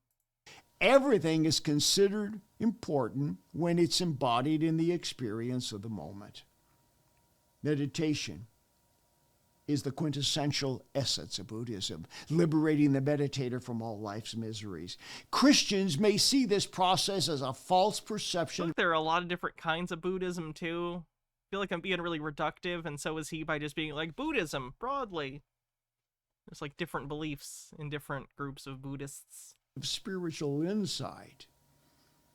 Those who have embraced the practices and beliefs of Buddhism and what is popularly known as mindful meditation have given themselves over to a diabolical belief system.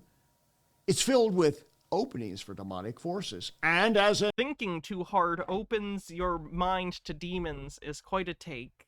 An exorcist, I've discovered some of the most... Moira Soma says, fun fact, the Buddhist holy scriptures, sorry if I butcher this, the Tripitaka is a huge collection, 40 large books. Ugh. Powerful and most difficult demons to dislodge are those found in the many variants of Buddhism. Good for Buddhism. Its meditative processes invites strong evil spirits and mind control to end. I hereby invite all strong evil spirits into my life and body.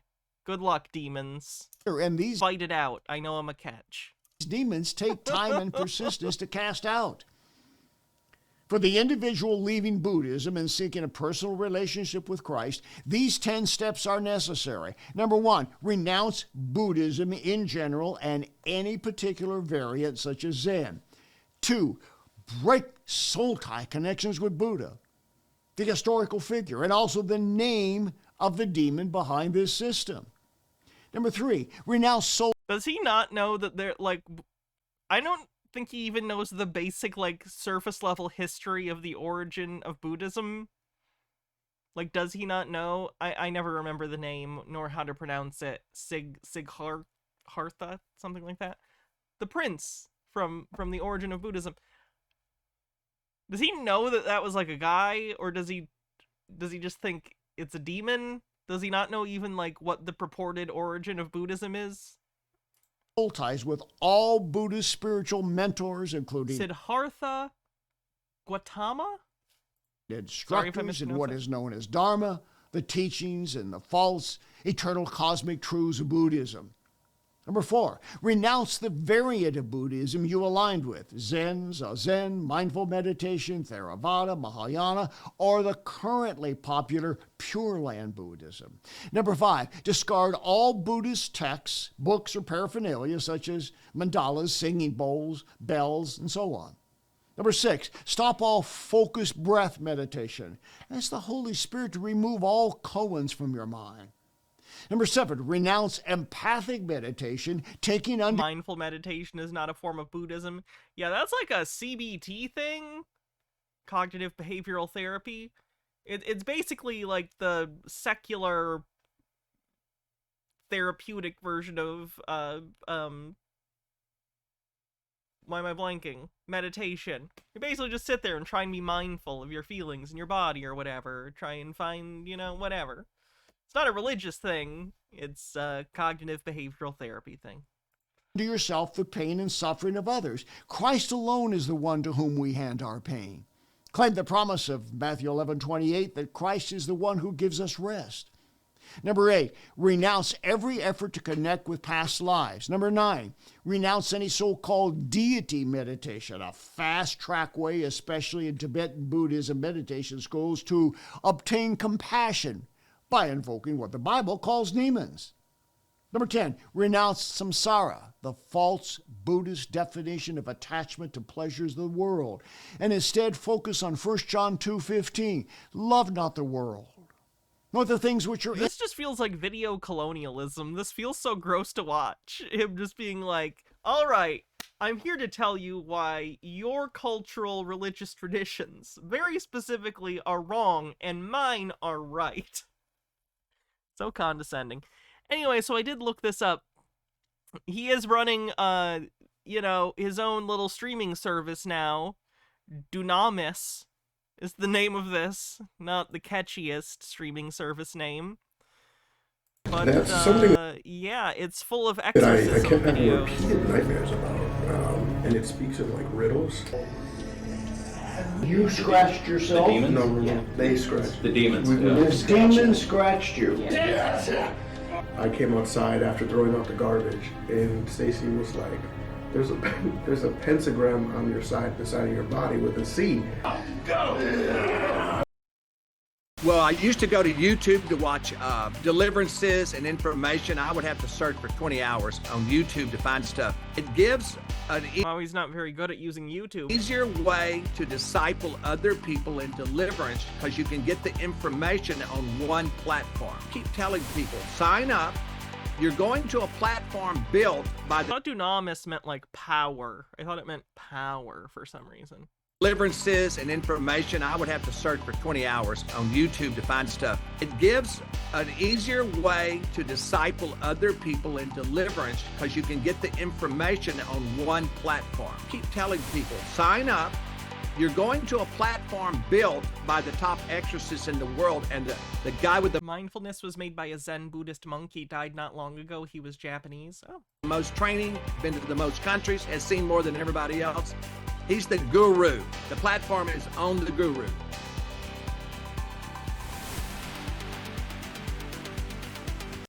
Ex Dunamis. That's a terrible name.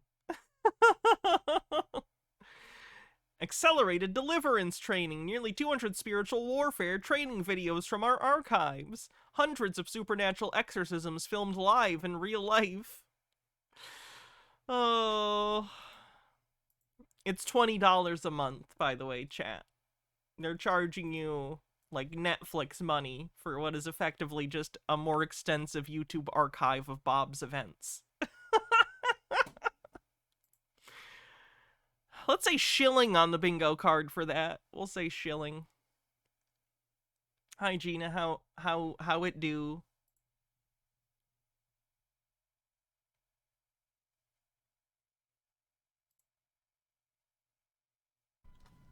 Oopsie. Good morning. Hi. Good morning.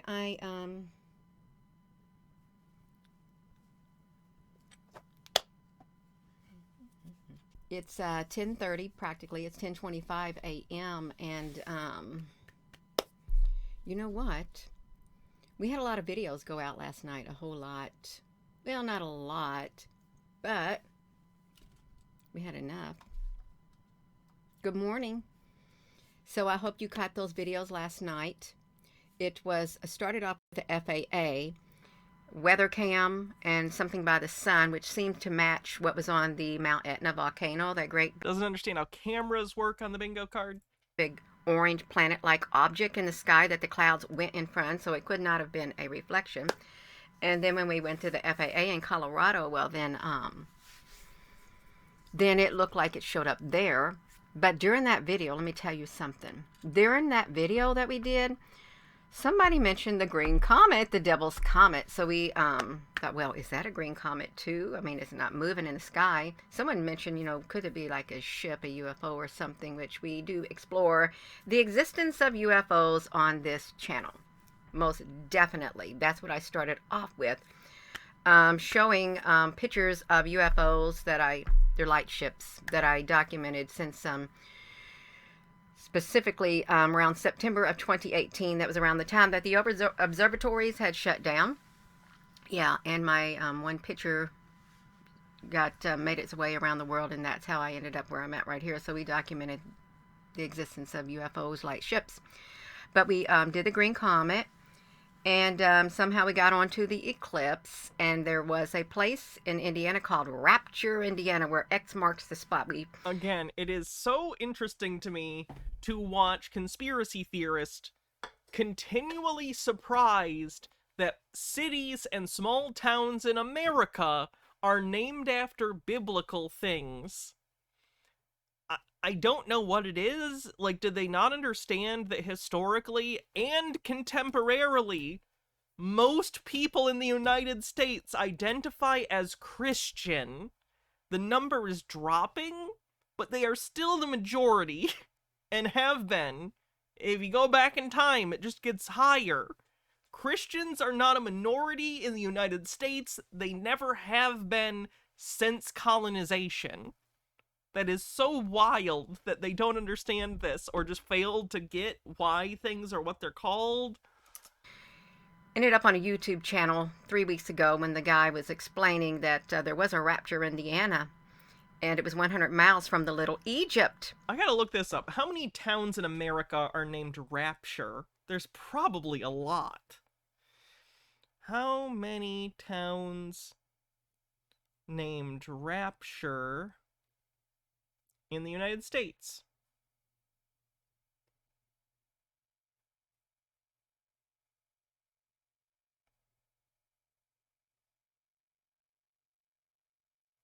Did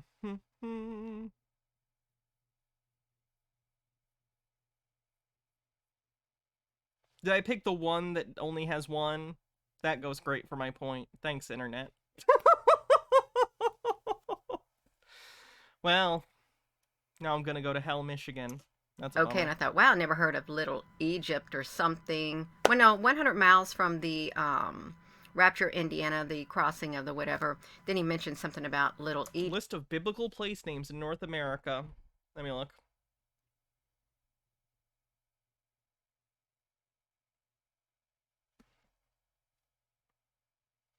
Let's see. Athens, Dothans, Joppa, Sardis City, Bethel, Elim, Phoenix, Athens, Bethel, Bethlehem, Canaan, Damascus, Egypt, Goshen, Hebron, Jericho, Jerusalem, Jordan, Lebanon, Mount Judea, Mount Nebo, Mount Olive, Nimrod, Palestine, Salem, Salem, Salem, Salem, Shiloh, Shiloh, Shiloh, Shiloh, Shiloh Springs, Zion. Let's, okay, I'm gonna skip down to the R's.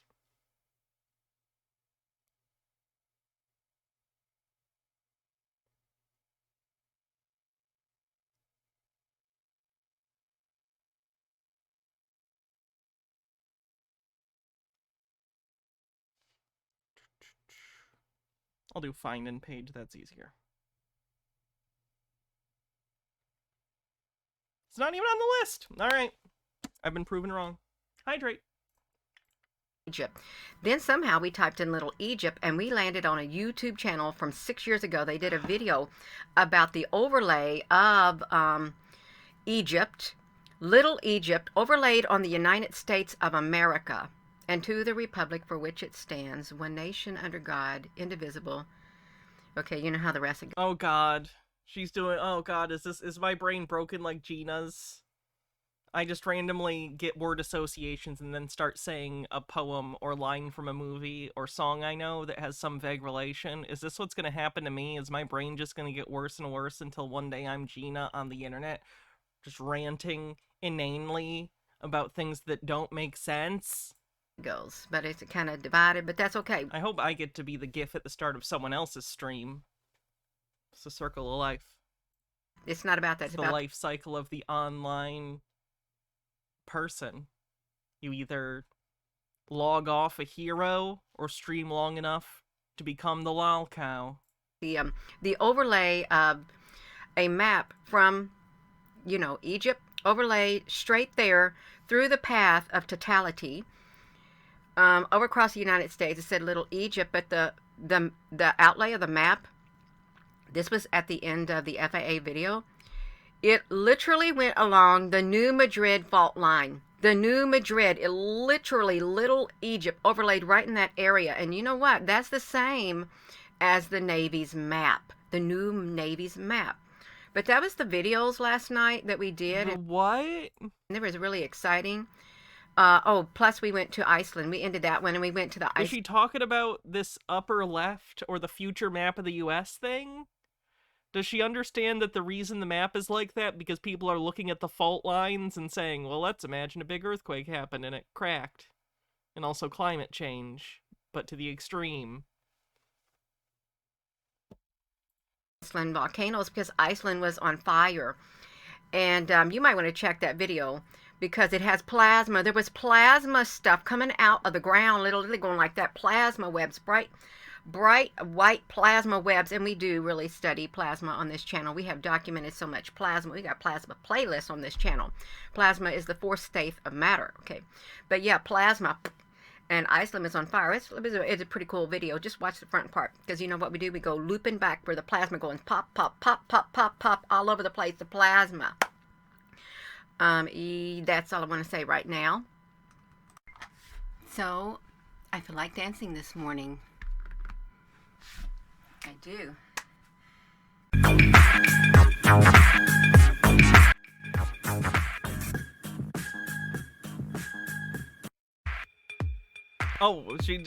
She's gonna search for a song. Okay.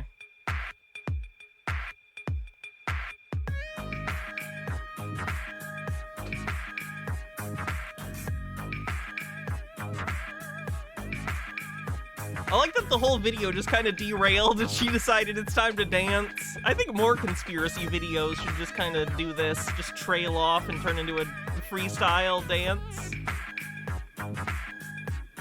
Too bad Gina's so wacky. She would make a great storyteller. She is. She is.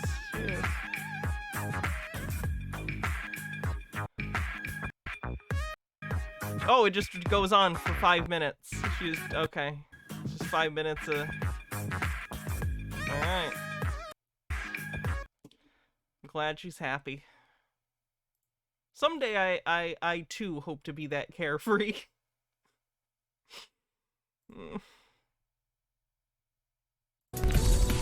about some super soldier stuff? You like the super soldiers, right?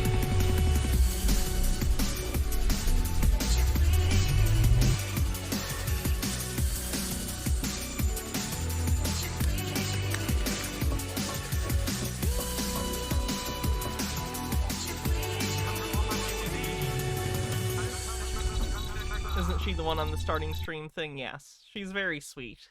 She's my favorite because so many conspiracy theorists are like hateful and mean. And she's just like sweet and trying her best. She's the outlier. I'm Chris And I love her for it. O'Connor. I am the owner of the Deems company. And I brought this technology, the Deems device, into the world from my experiences working in the secret space program. How much is he selling them for, and what does he claim they're going to heal? Chris O'Connor shares about his Deems device, the Divine Evolution Electromagnetic Micro-Singularity device. Word salad on the bingo card. Which was used in the secret space for reprogramming memories and as a way for the body to regenerate itself more quickly. It can be scaled up as a med bed or a pendant size. Well, if you can do either, the pendant seems more practical, right? If you say I can either have a device that does all the same things and it's either the size of a tanning bed or a necklace, I'll take the necklace. Chris explains how med beds work, how to wipe memories, trip seat, technology. And that's just the end of the sentence. Feels like there should be an and that indicated that was the end of the series of things, but okay. Now, the Deems device, it's a magnetic device. There's no electronics within it whatsoever. Oh, it's magnets. However, it's a series of magnets, 14 total, with this large ring magnet on the top. And it's a little bit like Alex Chu's Miracle Infinity Immortality rings. Those are magnets. And what this does is it helps relieve pain and helps relieve inflammation, and it helps regenerate tissue. You know, it's basically a device that helps and allows and supports. We are now into the area of making medical claims that are not backed by the FDA, which isn't a super legal thing to do. Our body to heal itself. And we used something similar to this while I was off planet. And that it wasn't called the Deems device then, but now I call it the Deems because I have a Divine Evolution podcast, and so I named it after that. Everyone's got a podcast these days. So it's the Divine Evolution Electromagnetic Micro-Singularity Device. So that's Deems. And yeah, well, he was off planet, you know. And when he was not on this planet, when he was on a different one doing space marine stuff. So with this device in the secret space program, we used it. I used it quite a bit. And for the most part, it was used for things that we don't want to use now, like for memory and soul transference and memory erasing and stuff like that. This one. By soul transference, do you mean like Freaky Friday? Like you can switch people's bodies? That's pretty neat. Can never do that. It's not built. It slices, it dices. Built that way. But wait, there's more. In all high technology and, you know, the highest civilizations, the oldest races, you know, out in the universe, all use magnets and crystals for a number of things, for healing, and actually for propulsions for ships, intergalactic ships. So all technology is really based on crystals and magnets. So what about crystals and magnets?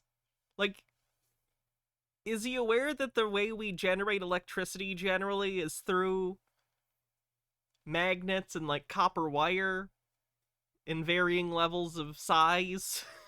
Basically turbines being moved by something. Decided to bring this into the world, you know, and bring it to humanity. And it was part of my agreement because I did 3 20 and back programs, and for me, while I was negotiating my 3rd term, part of what I wanted to do was bring the Deems device to humanity. So they agreed, but I think they agreed because they didn't think I would remember, but I do. That doesn't make any sense. So it's been. I'm trying to get a vibe on whether or not he's trying to grift these people or if he really totally believes this. So far, I can't tell. Just my view. Great. It's been quite wonderful, and we have over 1,500 of them all around the world, and people are doing amazing things with it. Okay, see, to me that reads as scam, because I don't believe he produced 1,500 of these things that are probably just like metal, whatever this is. I assume this has some specific prefabbed function, like this is a piece of something you can buy in bulk for some actual purpose. But he just thought, this looks cool, I'll stick some magnets in this and sell them. I don't know. That feels like a claim that's on the side of scammy, but I don't know. And it's just something that it does things that I never even conceived of. It doesn't just relieve people's pain, and it's really, really good with like joint pain, arthritis, that type of pain. It is just amazing. But it also does. See, to me, again, I'm getting scam things. He's not selling it primarily on the it'll regenerate a limb, which of course, even the placebo effect's not gonna do that for you. But things that will maybe be affected by placebo effect. Arthritis, pain, different aches and stuff that, like, you might be able to trick yourself into at least thinking it's lessened a bit. There's a really good work on the chakra system, the meridians of the body. And when you can balance those, then the body can bring in more energy into the body. Is that Klingon? And then heal itself, and that's the natural Reads process. very Klingon. We're not healing the way that we should because we're not connected to the earth in the way that we used to be. And like animals, they heal well, and they live a more rough life, and they can manage that because they're connected to the earth. We're not running around barefoot anymore. We're living in buildings. So this device, it's the same energy. It's a magnetic energy, because these are very powerful magnets. But then also because magnetic energy. If you take this ring off, it wants to rest in this. Oh, okay. I see. All right. That's the magnet part. I thought it was a solid piece. Okay, the plot thickens. Direction. That's how it naturally wants to rest. But when you take a magnet and you force it against its the way it wants to rest, it creates piezoelectric energy. What? It's the same energy that our pineal gland in our brain creates. With calcite crystals, it does compression and creates piezoelectric energy. Oh wow, he is hitting all of the woo-woo third eye bullshit. The pineal gland is a real thing, but it is the go-to part of the brain for woo-woo people who believe in like psychic energy and like third eye stuff. They usually point to the pineal gland, so if you hear that come up in any sort of thing like this, that should be a red flag for you. And that energy is throughout our nervous system. So this device... No, none of what he is saying is true, by the way. Basically creates the same energy so that our nervous system can use the energy that it creates to kind of get... That doesn't make sense. That's like saying my body uses electrical energy to signal, so therefore touching a live wire is going to cure me. That's not how things work. That'll just electrocute you. Like, that doesn't even make sense. Doesn't matter. This is a bullshit device that isn't going to do anything anyway. But what I'm saying is, the baseline principle that he is claiming this works on is nonsense. Remove inflammation and relieve pain. And for example, if you were to like cut your skin, then if you were to open, then the electrical signals coming through the nervous system actually dissipates. So there's no pooled energy. Okay, I'm the more longer this is going, the more I'm vibing on scam. This feels like he is doing this to target conspiracy theorists to sell this thing to people who don't know any better. But That's tentative. I could change my mind. It's just where I'm at right now. when you have like an injury, internal injury, or you have anything that's wrong within the nervous system of the body, then that energy pools because there's no way for it to get out and dissipate into the atmosphere. So what happens is that energy creates a blockage in the nervous system, and then that blockage creates inflammation, and that inflammation creates pain. And the Deems device and that piezoelectric energy that it creates and the magnetic energy encourages the nerves to continue to shoot and fire. And so then the pain is relieved, the inflammation goes down, and the body can heal and regenerate itself. Bittergrin says, oh yeah, the pineal gland. I saw a documentary about how it can rip out of your skull if you overstimulate it. I think it was called From Beyond. More easily and more quickly. Wasn't there another movie with the pineal gland too? Or something similar? What is the one I'm thinking of? The guy is or maybe I'm not. It's the one where he's got like a thing coming out of the back of his head that talks to him. What is that one? For some reason, my brain keeps going the borrower, but it's not the borrower. It's in a similar kind of creature comes to Earth film, but it's not that. It's a different one. The device is actually Brain damage. Thank you. Brain damage. The borrower, it's an alien that keeps stealing people's faces and bodies and stuff. Yeah, I was thinking of brain damage. Because doesn't he inject drugs directly into his pineal gland? I think pineal gland is like a pretty common Lovecraftian thing. Like, it's considered like a magical symbol of the belief of like what channels psychic energy. Like, it's not real. I mean, the pineal gland is real, but it doesn't do any of the supernatural stuff that it is in fiction associated with. But it has become a trope in literature or movies or TV. The pineal gland deals with psychic energies, so that has gotten into the conspiracies, because conspiracy is often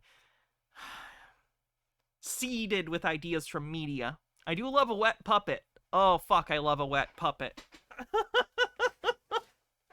You have no idea. You have no idea how wet I want my puppets to be. It's fashioned after two different ancient technologies. One of those technologies is the Ankh. If the thing and society tried to subsume each other, which would win? The thing or society? Ooh, the thing versus the blob. Would the thing absorb the blob and take it over? Or would the blob eat the thing? Which one wins? Death match. Cage match. The blob, the thing, and society. And you can kind of see it sort of has an Ankh effect to it. And the shape of the Ankh, it creates then, a couple This is a very minimalist Ankh. 1,000 years ago at least, it created a low electromagnetic field. And then they used that for pain relief as well. So I fashioned it after that because there's a mathematic, equation to the size. But then also it's fashioned after the Baghdad battery. And the Baghdad battery was a small clay pot found in, Baghdad. And within that pot was like a little ring, like here, about this size, of a tubing of copper. And within that tubing of copper was an iron rod. And then they would fill this whole little pot full of some sort. Oh, he's doing the Baghdad battery thing? That's been debunked. More magnets this way, for 13 magnets in there. And so it just allows the body, it gives the body the opportunity to heal itself. So the body will choose what it wants to do with this device. It doesn't force anything to happen. So it can't heal in of itself. It's a tool to help your body heal itself. So that's what the Deems device is best used for. It's still a mystery as to why it is that magnetism is so positive and so good for the body to heal itself. There's no evidence that it is. What are you talking about? It's still not You're in the Earth's electromagnetic field all the time. fully understood, and I It's all around us constantly. don't remember why that is exactly. But through the research of the National Institute of Health. That's what kills VHS tapes. If you don't know that, all VHS tapes will die eventually because exposure to the low-level magnetic field of the Earth around them all the time over about 30 or 40 years will wipe the tape. You could do it quickly if you had a big powerful magnet and ran it against a tape, it could erase it immediately, but just over time it'll happen. They have through So digitize your VHS tapes, people, if you care to do that sort of thing. quite a bit of research you can find on their website. You can find that they have done Are research. people not aware that the Baghdad battery is more like the Baghdad wine cask? No. Conspiracy theorists all the time hold it up as a belief that there were advanced civilizations in the past, like more advanced than we are today in terms of technological, development, as if technology is linear anyway. There's only one way to do it. But And they found that magnets, especially neodymium magnets, which all of these are, have a certain frequency, and they're very powerful. And for somehow, and I believe more on a spiritual level of the reason that the body is healing itself and why magnetism is good, because the scientific community who did the research can only go based on what they can measure as far as why things happen. yes, that's empiricism, being able to demonstrate this is doing this, and we can tell you why, and demonstrate that this is doing this. This independent variable is causing the dependent variable, and we can demonstrate that. And they haven't found exactly the cause of why. You haven't even demonstrated a thing to be caused. You are claiming it heals people, but there is not evidence backing that up. Okay, I'm 100% on the grift train. I think this guy's an outright cynical grifter, so fuck him. That magnetism helps the body to heal, except for that it somehow stimulates the nervous system. And that's my belief as well, because there's all of the ambient energy around us, and our body is supposed to be taking that in constantly. And then when there's an ample amount of it, then the nervous system can really do extra work. So when we're injured, we don't get enough of that electromagnetism and piezoelectric energy. So our body is continuing to... Bittergrin says, well, your wounds heal, right? And you live in a magnetic field, right? Therefore... struggle. And so... all right, we need to get people off of Earth. See if they still heal. we can't heal or relieve pain in the way we'd like to and reduce inflammation. A lot of people use the DEEMs in a lot of different ways, to be honest, in ways I wasn't even ever considering. Like myself and many people, I actually keep it with me either under my pillow at night. And so I'll sleep with it all night because it gives me much more restful sleep. Not exactly sure how that works, but it did work. I built this to relieve pain and inflammation. And people are finding that by sleeping with it, they get really good sleep. People are using it on their pets. Cats love this thing. I mean, cats like a lot of things. Cats like shiny things. They like weird shit. Yep. I can't tell you how many photos. My cat likes butter knives. Like, not the knife part, but the other end.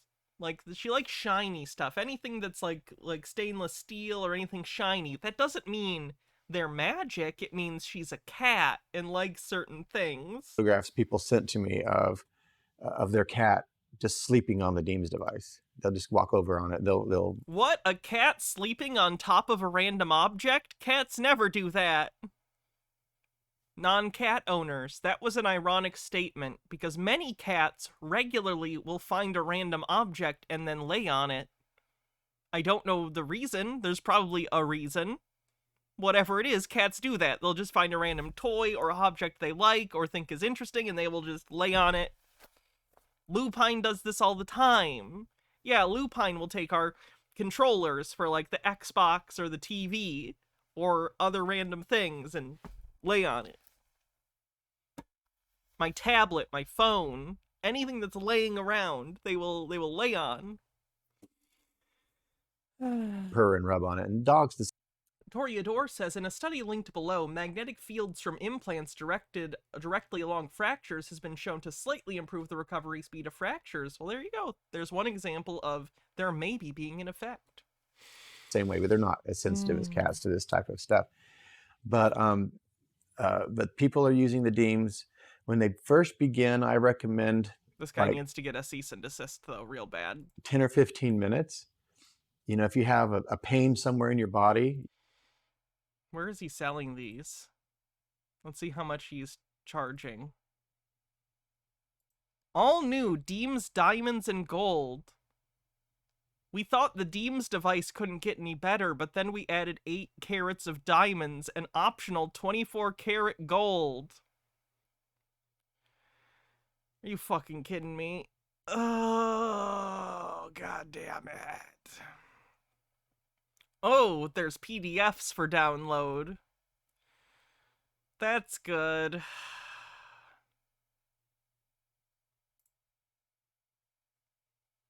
This is the Deems device. Oh god, The do I devi- need to start a rivalry with this person? Because I'm kind of disgusted how blatantly he's trying to scam this onto people. Subscribe. Hold on. Let me save this. Edit. Conspiracy, folks. Saved. Okay, he doesn't seem to be posting a ton anymore. That's good. Hopefully he's not as into this grift, although he is posting. Line evolution. He's on the one thing, so at least it has a flared base. Electromagnetic microsingularity device. I know that's a lot of big words, but what do they mean and what is a Deems device?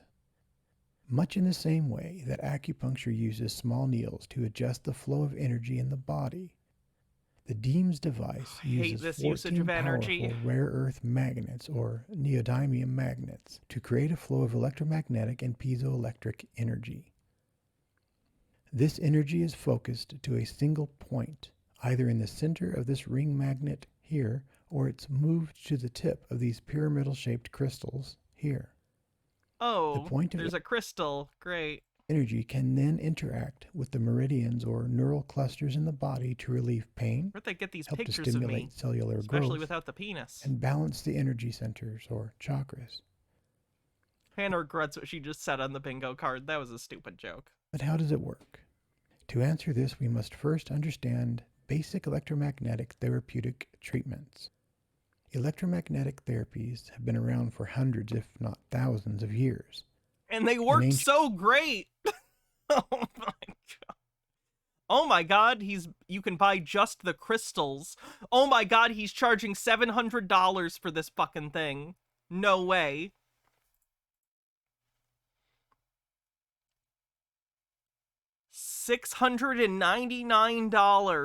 $699.00.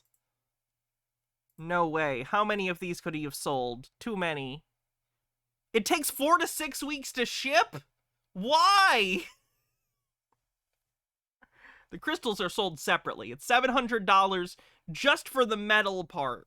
The crystals are separate. The crystals, a pack of 7 healing crystals, just the crystals, $275.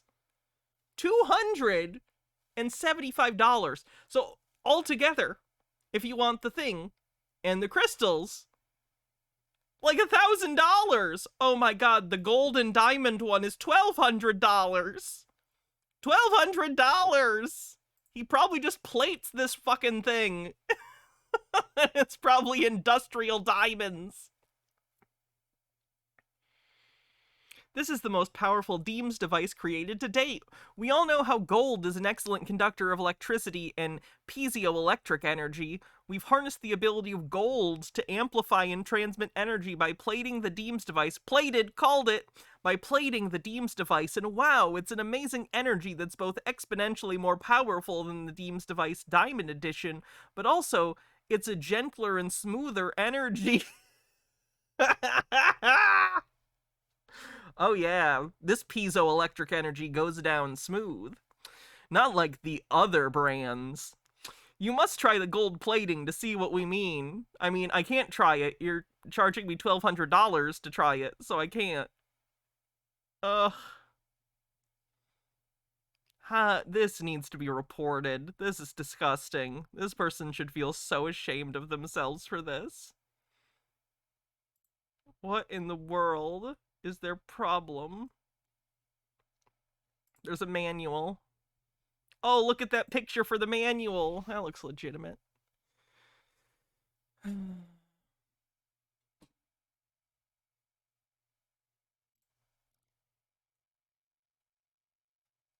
Have you ever thought about doing a deep dive into the gold scams going around affecting senior citizens? I guess I don't know what I would have to say about it other than, here it is. I don't know. I find that stuff interesting, but more so than the actual practical scams, I guess I generally find the mentality of victims more interesting, of, like, conspiracy ideology. That's what interests me. I don't know. Medical disclaimer, do not use if you have any mechanical medical implants, such as implantable cardio... I mean, that's good that they're... This is a magnet, so I'm glad they're telling people not to use it if they have, like, a pacemaker or stuff like that. That's good!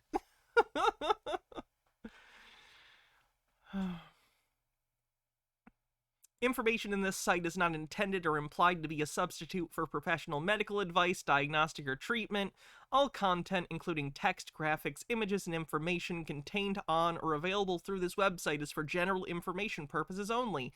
Deems Company, LLC makes no representation and assumes no responsibility for the accuracy of the information contained on or available through this website, and such information is subject to change without notice. You're encouraged to confirm any information obtained from or through this website with other sources and review all information regarding any medical condition or treatment with your physician. So this paragraph basically says, this is all horseshit, so when inevitably you want to sue us, we're going to point to this paragraph and say you're an idiot. So don't listen to us or buy anything from us because we are openly telling you this is bullshit, and we are not at fault for you believing us. Pterodona with 100 bits says, and there's the quack Miranda. Toreador says, I bet $5 these are actually some machine shop metal fitting pickup tool he's ordering from China in different colors and adding the gems himself. Oh my god. That would make sense. Let me actually look real quick over in a different tab. If I just Google, like, shop metal pickup wand, something along those lines. Let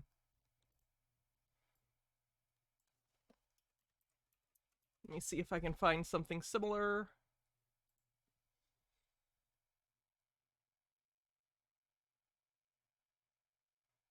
They look similar in that they're just basically bars with things at the end. I guess I could maybe try and reverse Google image search some of his pictures and see if it pops out any. I don't know. Deems Company, LLC does not recommend, endorse, or make any representation about the efficacy, appropriateness, or suitability of any specific tests, products, procedures, treatments, services, opinions, healthcare providers, or other information that may be contained or available through this website. Then why do you put it on the website? How in the world can you try and say, we do not recommend or endorse any of these things that we are putting on our own website? We don't endorse them. What in the world? You're pitching it. It's one thing for me, like when I have a disclaimer, because I'm directly like looking at this and going, this is wrong. I'm not trying to sell this to you. A disclaimer only works if it's in line with your behavior. Ugh.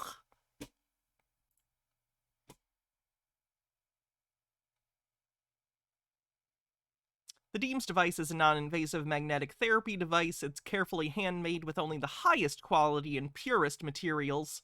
The device contains 14 powerful rare earth magnets. These neodymium magnets create a flow of electromagnetic energies by pulling in and focusing the constant energy around us.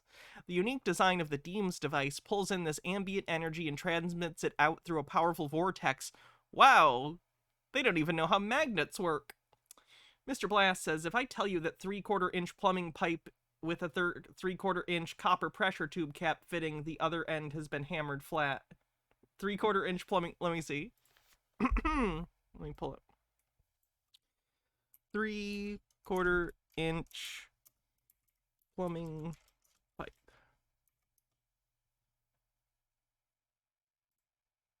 I mean, it looks to be about that size. Although the ones that are coming up for me are PVC, but I'm sure you could get a metal one.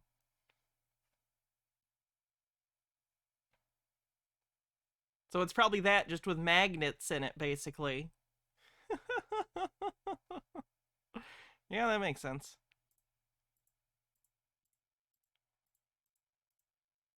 Where the heck did he go? You can just take it, red dot out, just to kind of pull a little bit of energy out for a minute or two. And then you just turn it over for 5 to 10 minutes and just observe your body. He says there's 14 magnets in this thing, though he could be lying. And I especially tell people, when you first hold the Deems device, if you've never felt energy as far as the flow of energy, just hold it. Oh, good. Prime them. And then just observe your body for a moment and just kind of pay attention, to what you feel. And it's very subtle. This is mental priming. This is how you convince people that something is happening when it's not. You basically say, hey, this is going to happen, and then they'll feel it even when it's not, or at the very least, if you're in front of a group of people, they'll pretend it is, because social pressure causes you to do things and say things even if they're not true. This is how a lot of stage hypnotism works. They're not doing anything magical. You just know, oh shit, I'm on stage with a hypnotist and they're telling me to do a thing. I should do the thing. Sorry if I ruined stage hypnotism for you, but it's not magic. It's literally just a situation in which everyone agrees that you can do whatever they're telling you to do, and it's funny. It's not even real hypnosis. It's just literally using social pressure to get you to do things. But most people feel it, a tingling in their feet. And that's a really excellent sign, because what you're doing is your body is using this, and it's like pulling a lot of energy through your body, the ambient earth energy. All right, I'm done with him for now. We will come back in a moment and watch some more, but before that, I have to go use the bathroom real quick. So what will Chair tell you about in the meantime? Chair will tell you about...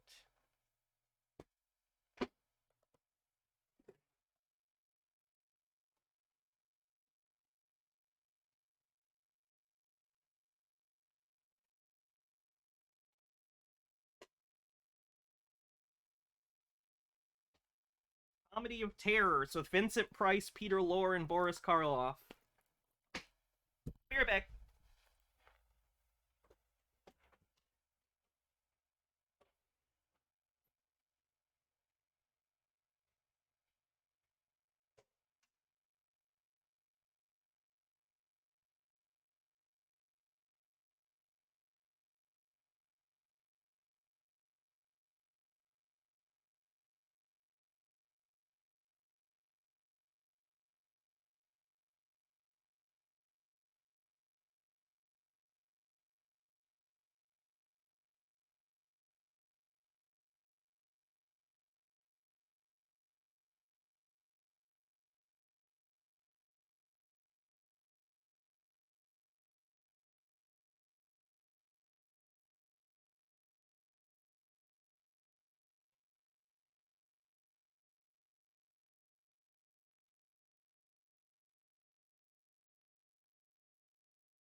Kurt Mulgrew, thanks for 19 months. Thank you very much.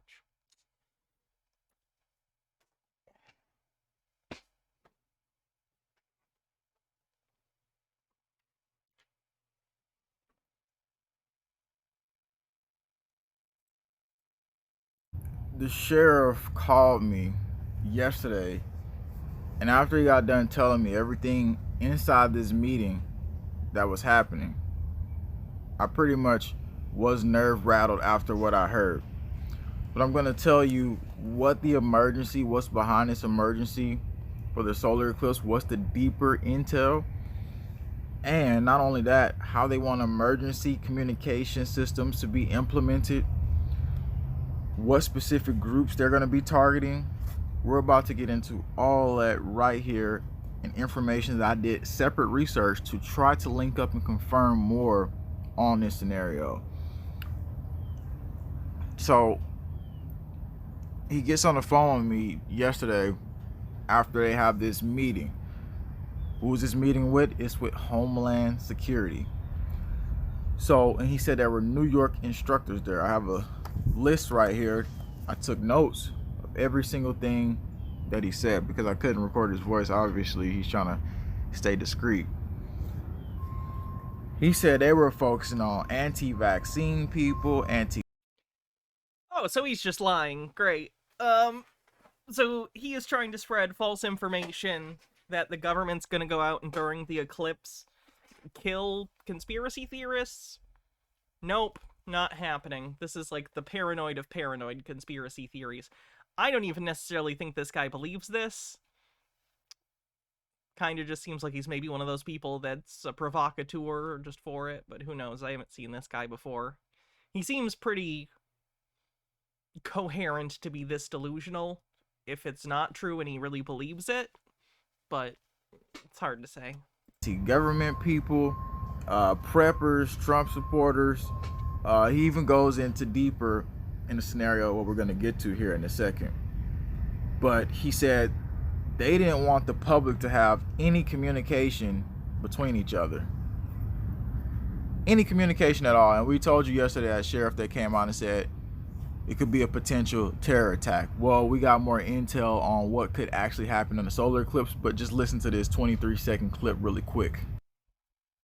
But that's not all that he's concerned about. That people want to do us harm, use an event like this where a lot of people are gathered to do some type of terror event. The director... They're literally talking about probably mass shootings. I would imagine that they're concerned about mass shootings. And if not, if they're concerned about some other kind of terrorism, they're kind of older white sheriffs, so that might be it. But any large gathering these days, it's understandable to be concerned when in the United States mass shootings are incredibly common. That's not a conspiracy, that's a recognition of trends. County Emergency Management Agency told me they've been preparing for the solar eclipse now for about 2 years. They've been preparing for this for 2 years. Imagine that, for 2 years. That sounds like a lot of preparation. Yeah, it's a big event. There's going to be a lot of extra people in town. Going into that. And in the video yesterday, I told you the military is getting into a building that they won the Allied War in World War II, which is Idabel, which you can find that video after this video. But let's get into this right now. So, they don't want any communications between us. And what is the big... No one's... Again, he's claiming an unnamed sheriff said that. What an insane claim to just make. A sheriff I talked to but couldn't record says that they don't want us to communicate. Sounds like you're a liar. Event that they're doing. This is what he told me inside of Homeland Security yesterday. They were... Sorry, I have a lot of sympathy for people who are delusional. I have so much for people who are genuinely just incorrect for one reason or another. They have trauma or mental illness or just are stressed out beyond belief to the point where their connection to reality is not good. Or like their analytical style is bereft of analytics and it's more like intuitive thinking where their thought processes just are not good. Like, I can feel for that. I am disgusted by people who spread conspiracy theories knowing they're not true, but for personal gain or because they think it's funny to fuck with people. It makes me so mad. It's so evil. It's evil. I don't like using the word evil because it's so loaded, but to me, it's evil. Talking about. He said during the solar eclipse, while people are all out there looking, they're planning, the intel that they've got is a possible biological attack on people while the solar eclipse is freaking happening. Yes, I just said that, while the solar eclipse is happening. And you're like, okay, well, where are they going to do that? Well, all the people out for the solar eclipse, I'm potentially believing could be targets. Okay, so this is not speculation. No, it's just a lie. It's worse than that. This is totally inside information about what they said. And they're talking about how the first responders' mental health, they need to prepare because their mental health is going to be very, very, out of whack after this. Yeah, because they're going to be super busy. Police, firemen, paramedics, all of these people, first responders in these communities, are going to be overworked for days because there's going to be so many extra people in town. There's going to be so much extra traffic, which is going to lead to accidents. I'm sure there's going to be people drinking. I'm sure there's going to be people doing all sorts of stupid, human, we're having fun and I'm being irresponsible things. That's stressful. It's the reality of the situation.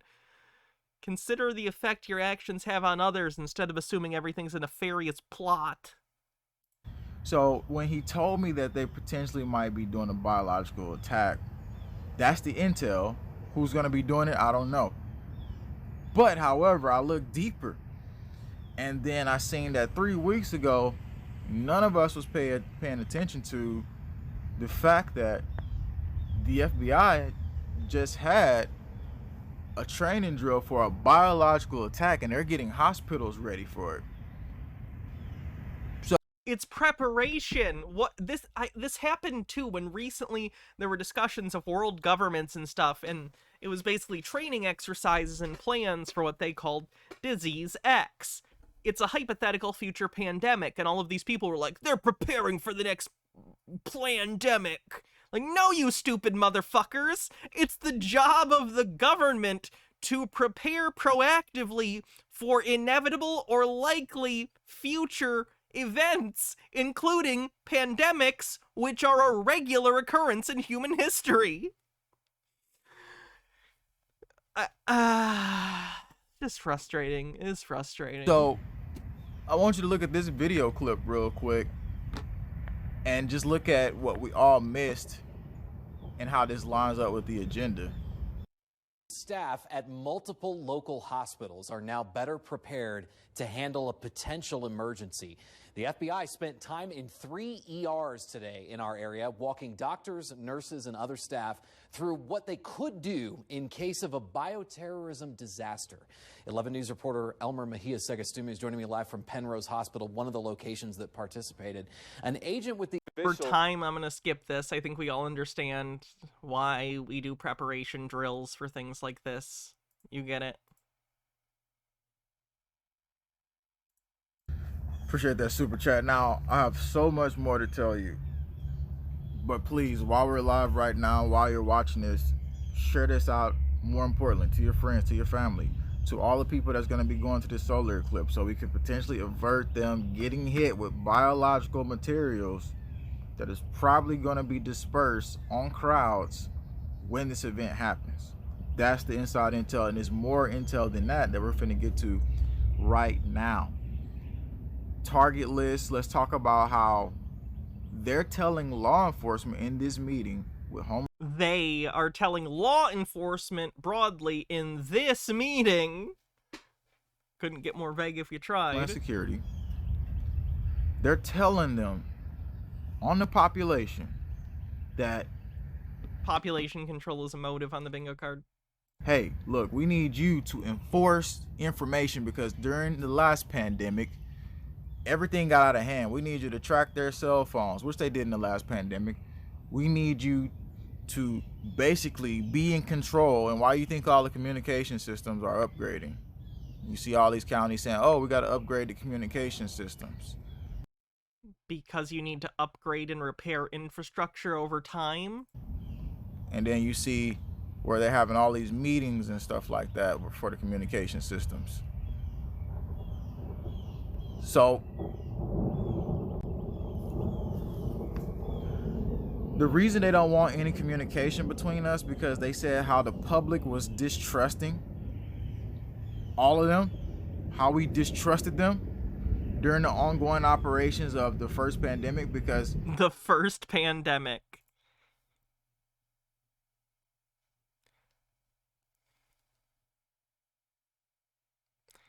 "2020 was not the first year to have a pandemic. Oh my god, I'm gonna vomit everywhere out of rage." We're not just talking about what's happening in the solar eclipse, we're talking about the potential next plan, which he gets. I'll show you a wet puppet. Pulls out flimsy flume, vomits on her. To here, and he talks. If I really committed to the bit, I actually would vomit on stream, but I'm not. So, Generdy says, "I'm reminded of the most absurd coincidence I've ever seen. Try to be manipulated by shitty people. A guy being blamed for planting a bomb on a London bus. He pointed out no government in their right mind would let his company anywhere near a bomb." I don't think I have enough information there to understand the story. It's about every single virus they talk about. And when I'm looking here, that's because I got this list. I told you I took notes. I wrote down all this stuff when he was talking to me on his phone call.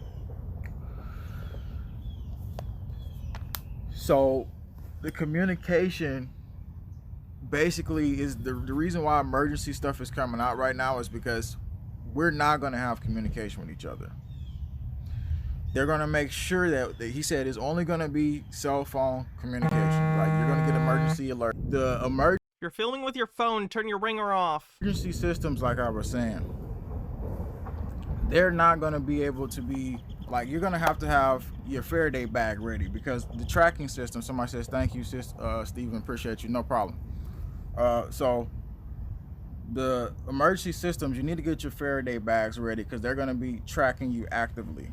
They're going to be looking into that. They're going to be basically trying as much as possible to get who's on the target list.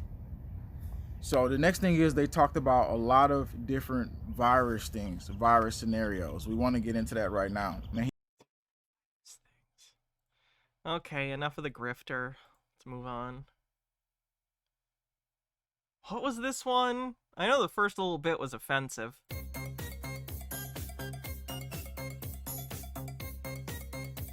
Imagine how people behave when a full moon happens. They call them lunatic, crazy shit happens. Oh, it's a full moon, people are acting kooky. Just imagine how people are going to behave when the longest solar eclipse happens. Cicadas, 200-year cicadas. Cicadas, 200-year cicadas. Cicadas, 200-year cicadas. The solar eclipse, April 8th. Doing a video on it every day as promised. So what we know is there's going to be a lot of people coming to travel to see this eclipse. They're going to be coming from all over the world. The National Guard has been deployed. The eclipse passes over the Aztec ruins in Mexico. St. Louis Gateway Arch. The Bass Pro Show. I saw the 200-year cicada thing in a different conspiracy video. I don't know what they mean. I'm familiar with the cycle of cicadas that's 17 years. I don't know what they think the significance of the 200 is. I'll have to look into it more. But I heard it elsewhere also, so it must be some conspiracy idea that's out there that I haven't heard yet. It's an ancient Egypt thing. Shops Pyramid in Memphis, Tennessee. Not the Bass Pro Shop Pyramid! The entire city of Cleveland. Cleveland. Good times in Cleveland again, still Cleveland. Come on down to Cleveland town, everyone. Come and look at both of our buildings. We have a river that catches on fire. Stone Corbell says, when the eclipse happens and nothing happens, I'm sure every one of these people will issue videos saying, whoops, sorry, I was wrong. I will now rethink my life. You know, it didn't happen last eclipse in 2017, so... Last one in America. The entire city of Buffalo, and then pretty much over the entire state of Maine, right over to that island that they're searching for treasure on in Nova Scotia.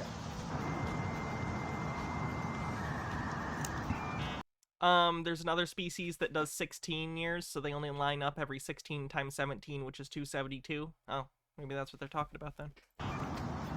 Anyway, it's going to pass over the island they're searching for treasure on that I can't think of the name of. More importantly, though, it's going to pass over 10 towns named Nineveh.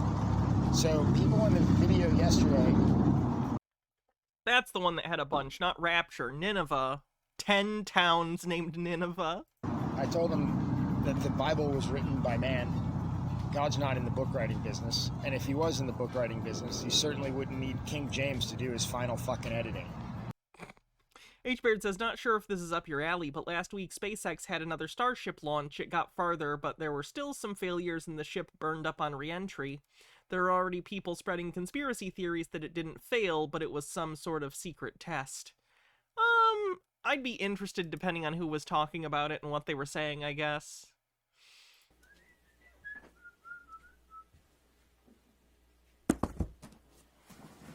Hello. It's like nearly 80 degrees a few days ago, and I saw some snow flurries outside. Huh? Kentucky has 4 perfect seasons, and at the end of March, there's always this last stranglehold to hold on to winter by the environment. It always kind of happens. It'll be warm again in like 2 days, technically. Before getting into this video, a lot of folks from the UK watch. I hear from them all the time. Once again, of course, I read every comment. It's kind of amazing. There's this fish and chips store. It's called the Golden Chippy in Greenwich in southeast London. And they've been ordered. Their mascot outside is this, like, human fish or something, and it's holding the Union Jack flag, you know, the flag of the UK. And they've been ordered to paint over the Union Jack flag on the outside of the building. Let me get this straight. I want to hear from the Brits on this. It's a UK flag in London, and it's considered offensive. And they've been ordered to paint over it. Don't you love when you hear a right-wing talking point that you can tell you're hearing like 1/10 of the story? So, people in the UK, whatever group that may be, you tell me, have been ordered, you know, they're offended. UK folks, I don't know, it can't be tourists, right? It has to be. I'd like to know what you think about that. We're going to talk about Dark Agenda and the eclipse. Everybody keeps asking me to discuss an eclipse. There's 2 different types of events. There's events that actually do things, kind of like tornadoes and hurricanes. And then there's events that people wrap their mentalities around. The mural is an unauthorized advertisement. That's the official reason they want it painted over. You know, I prefer to be in line with an ideology that I don't constantly have to lie to try and make sound reasonable. It's just easier to me, but what do I know? And they create a self-fulfilling destiny. But this video's not specifically about the eclipse. I'd like to talk about it for a couple seconds here and why people are, you know, going kind of crazy over it. And by the way, there has been ordered the mobilization of National Guard on April the 8th eclipse. I don't know to what regions. If you give me more information on that, I've actually looked for that. There's not a whole lot of information, but yeah, mobilization of National Guard for eclipse, military forces. I'd like to know what you think about that. We explained this already, and I know he can't respond to me because this is a recorded video, but why do they keep asking these questions that have obvious answers? In today's video, I'm going to read Isaiah chapter... No, that one wasn't interesting. What was the one I wanted to play? Hans has been doing interesting stuff, but I feel like we've been watching him a lot lately. I want to see more of this Deems guy. Crystal Head. Chris O'Connor. Aloha, I'm Chris O'Connor, and I would like... Oh my god, does he live in Hawaii? This is gonna be one of those things where he's like a random white guy that like moved to Hawaii because he feels a very spiritual connection to like Hawaii, even though he's not Hawaiian. to welcome you to the Deems family. In this video, I would like to discuss with you how to use the Deems device, both with and without... Kind of like when the Love Has Won cult went and moved to Hawaii, and then Mother God claimed that she was the reincarnation of, I'm sorry, I'm forgetting the name of the main volcano, like, deity. And the native Hawaiians were very offended and protested until she left. The 7 healing crystal heads, or whether you're using it on yourself, or you're using it as... Is it Pele?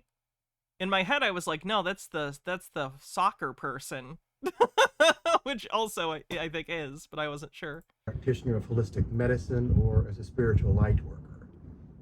But before we get into the nuts and bolts of how to use the device, there's some important information you must know prior to using the Deems device. The Deems device is a truly powerful magnetic device, and I cannot emphasize enough the possible dangers associated with using... Bold move to, like, not record with a microphone. Like, he's clearly using his iPhone, or what do they call the Apple headphones?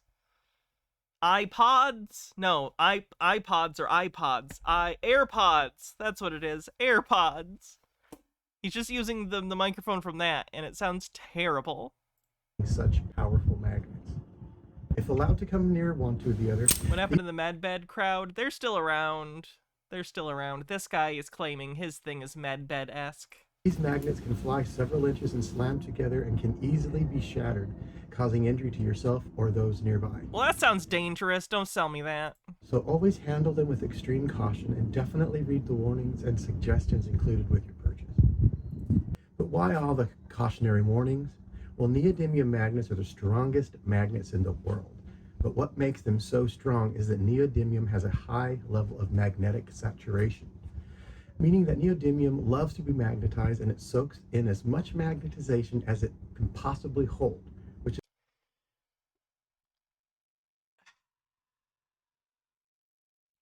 I take...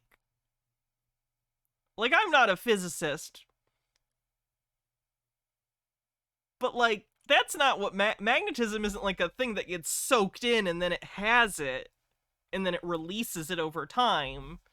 It's the result of the polarity of the atoms in the object being aligned in a specific way, right? Right? Like, am I wrong? Which is considerably more than all other known commercially used metals. This in turn creates a much larger and more powerful magnetic field. This is what makes them so well suited to magnetic therapy. Also, neodymium has a high resistance to demagnetization, also known as coercivity.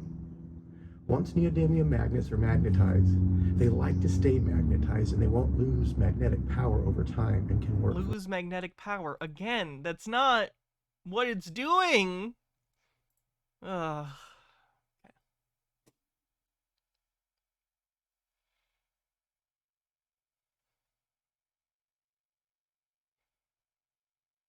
$25 for the magnet. It's the cheap part, apparently. This stupid rod is $700 fucking dollars. Here's a closer look. I know Mr. Blast was saying he thought it was a specific thing, so here's a closer look at the pipe, whatever it is. That does look like just a pipe you could buy like at Home Depot with a cap on the end, and it's been pressed. It literally does just look like... This must cost like $15 to make, if that. If you make me one, Mr. Blast, I would be so happy. That would be incredible. Because it's literally just like a pipe, and then the end is like crimped, and then there's a magnet with a crystal thing glued to it. That's...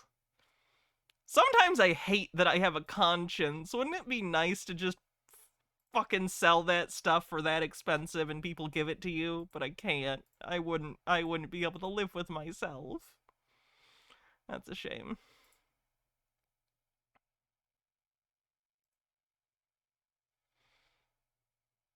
Oh, it's the pedo guy. This is Dave from Net4 Truth, USA, Inglorious Patriots.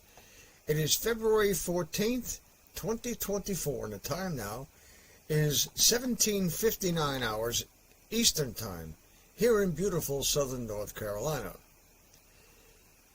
Well, my friends, it seems that the hopium of real raw news is finally, in reality, coming to pass at least somewhere on the planet, according to the video that you are about to watch. Now, it has been my contention for at least the past 2 years that Real Raw News was just a bunch of talented individuals, right? Real Raw News is that bullshit QAnon news website that I show you guys sometimes that, like, consistently will have headlines like, Hillary Clinton beheaded at Guantanamo Bay. Like, they just make absurd claims in the QAnon vein. Writing scripts for things that never happened. At least we can't prove they happened. But some things that we are hoping for. It's not supposed to be a parody. It's just fake news for QAnon people, basically. Probably, but they do cover their ass and try and claim it's for entertainment purposes only, but they don't present it like that. And QAnon people take it seriously, at least some of them. By force of mass concentration are allegedly and apparently coming to pass in countries outside of the U.S., outside of down frontman, not just the Anthony Fauci world. Oh, it was this video. I don't want to deal with that.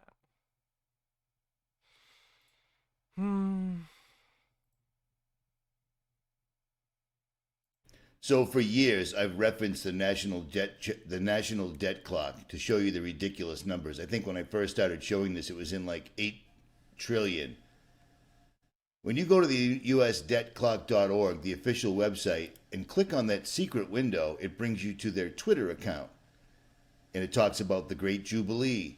And when you click on it and scroll down just a couple, own we the people. We own the people. We own the people. We own the future. You see what they're saying to you? Leave the old world behind. So for anybody that thought... Does he not understand that he's looking at a scam? This is a thing that's... Leave the old world behind. Wealth freedom. USA Treasury certificates. Asset-based debt-free currency. Like, this is a gold bug thing. This is like a libertarian gold bug scam where they want their own currency. That's not a nefarious evil cabal scam. This is a normal, like, libertarian scammer. Normal libertarian, you know what I mean. Thought we were somehow going out on a somebody thought we were stretching it out as far as leave the world behind. Yeah, we were right on it. Completely, totally, 100%. Leave the world behind shows a massive, quote-unquote, cyber attack. And now Charles Schwab has been predicting that we would have a cyber attack that will completely wipe out the banking system, leaving the old world behind. They are tying themselves right to their own works. They said by 2025 we would have an enormous hack that would knock out absolutely everything and set everybody back at zero. Well, in the last Who said that? week, we've had all the wealthiest people on earth are cashing out. All of them are cashing out. And then, of course, selling stock, which you then get money for, which is going to be in a bank or other investments. Does he think that these people sell stock in Facebook or whatever and then, like, stuff cash under a mattress? Huh. That's interesting. Of course, we've had communications, emails, cell phones, everything going out all over the country. Not once, not twice, but 3 times so far this week. And I've warned you that this is them. They are testing the system before they shut it down because they still need the system to work for them. They have a system on top of a system, and I believe, like I said in the beginning, that's what 5G is. 5G will allow them to completely communicate, etc., etc. He's going to be complaining about 5G until 6G is here. Ugh. Plus many more things that we don't even understand. We can only base things off of what they tell us, you know what I'm saying? So we're living in a strange time right now, and these people have no issue with showing you exactly what's coming, because they know for the most part only certain people with eyes to see are going to see this, and they know for the most part that only... Hell, I'm sure there are people working on 7G. I don't even know, maybe a third of the people that follow people like myself are actually going to do anything. They watch my channel for info. It's conspiracy entertainment. Well, I'll tell you what. This season finale is coming up very soon. These guys are telling you some very, very blatant messages. We own the people. We own the future. Is he under the impression that the website US Debt Clock is owned by the government? It's a .org, not a .gov. This is a private ownership thing. Future. I mean, it's right there in your face, and I mean, they're telling you. This is insanity. Absolute insanity. And do you hear any of this stuff on the news? Of course you don't. Of course you don't, because the news is telling everybody.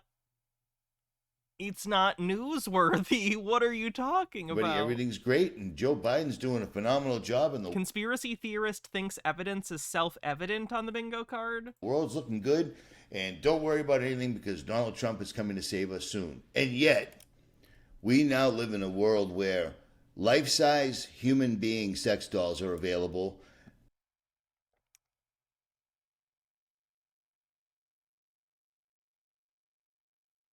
Baby sex dolls for people. Okay, this was that video apparently, so let's look at literally anything else. Good morning, my outstanding friends. This is going to be very interesting, and it's going to be I'm sure it's going to be very controversial, because I'm going to be talking about why people have become so nasty and so polarized and vicious attacks. I mean, it's hard. Grayline with 40 bits says 5G has such a short limited range, it would be awful for communication if the rest of the network went down. To believe that people are not interested in understanding. They have an opinion, I'm not talking about everybody. See, this is where I go wrong. I say, you're talking about everybody. No, I'm not talking about everybody. I'm talking about the ones, you see, you know the ones I'm talking about. They just react over and over and over, nasty responses with no thought whatsoever. Because I get like 10 hits in a row come down with these big smiley face, you're an idiot type of face. That, everything I post, right down the line. So you know they're not looking at them. It's within 1 minute they're hitting 5 or 6 of my posts. Somebody that's catching up with me that just thinks I'm an idiot. And I understand that. I do understand the things I say make me seem like I'm crazy. But I never, ever, ever come without evidence. I come with specimens, I come with DNA and CAT scans and history and documentation, chemistry, physics, experiments. I don't come making statements that I cannot support. If I cannot support it, I don't make the statement. I can't support it. But I can support all kinds of things that are so controversial that the average mind is just, it's such a complete upheaval of every... So interesting, because on the one hand, let me be clear, he's right in the sense that for conspiracy theorists, going to him and being like, you're an idiot, that's not going to do anything. Don't do that. Don't ever do that. I wouldn't recommend you ever do that to a conspiracy theorist. I don't think that helps. If your intent is to help or want them to change their mind, calling them an idiot is never going to do anything. If you want to call them an idiot for your own catharsis or whatever, I guess that's on you. I've certainly done that before. Not to their faces, though, one would hope. Because you shouldn't be a rude asshole. But, yeah. If you're looking to actually change someone's mind, calling them an idiot, even if you actually think they're an idiot, isn't going to help the situation. Everything that we have thought we understood, because everything we thought we understood is literally completely wrong. And this is where it's going to go, oh, the guy's crazy, oh, what an arrogant guy. No, I'm just telling you, show me something that's right. Let's talk about history. You think history's right? If the things I'm showing are right, history's completely, totally wrong. And I'm showing the things that I can support by giants and dragons and, all of these mud fossils. And now they're... No, but it makes you feel good, and believing conspiracies makes people feel good too. Feeling good isn't the litmus test for whether or not something is a good thing to do or believe. Agree now, these things are real, but they're saying, oh, that happened 500 million years ago. No, it didn't.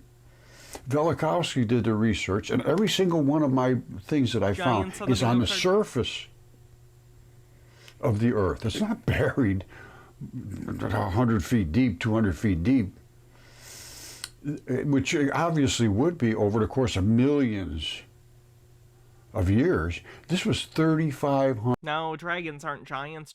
Dragons are dragons. Giants are giants. Like a giant person would be a giant.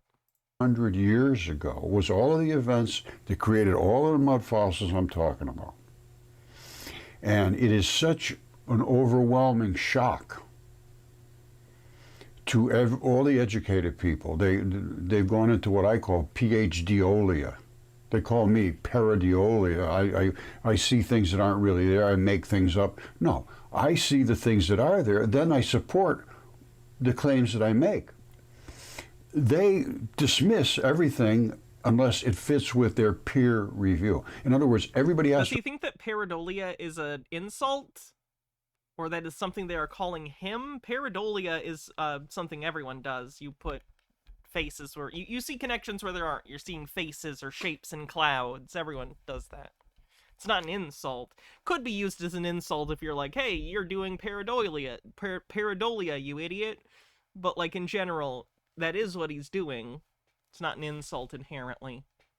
To agree. Otherwise, they're not going to accept it. And I'm telling you, this is none of them can speak up, or they become not a peer anymore. So they're just gone. So you have to say what they tell you to say, or you're out of the picture. Stay on the page or get off the stage. That's how it works. Stay on the page or get the hell off the stage.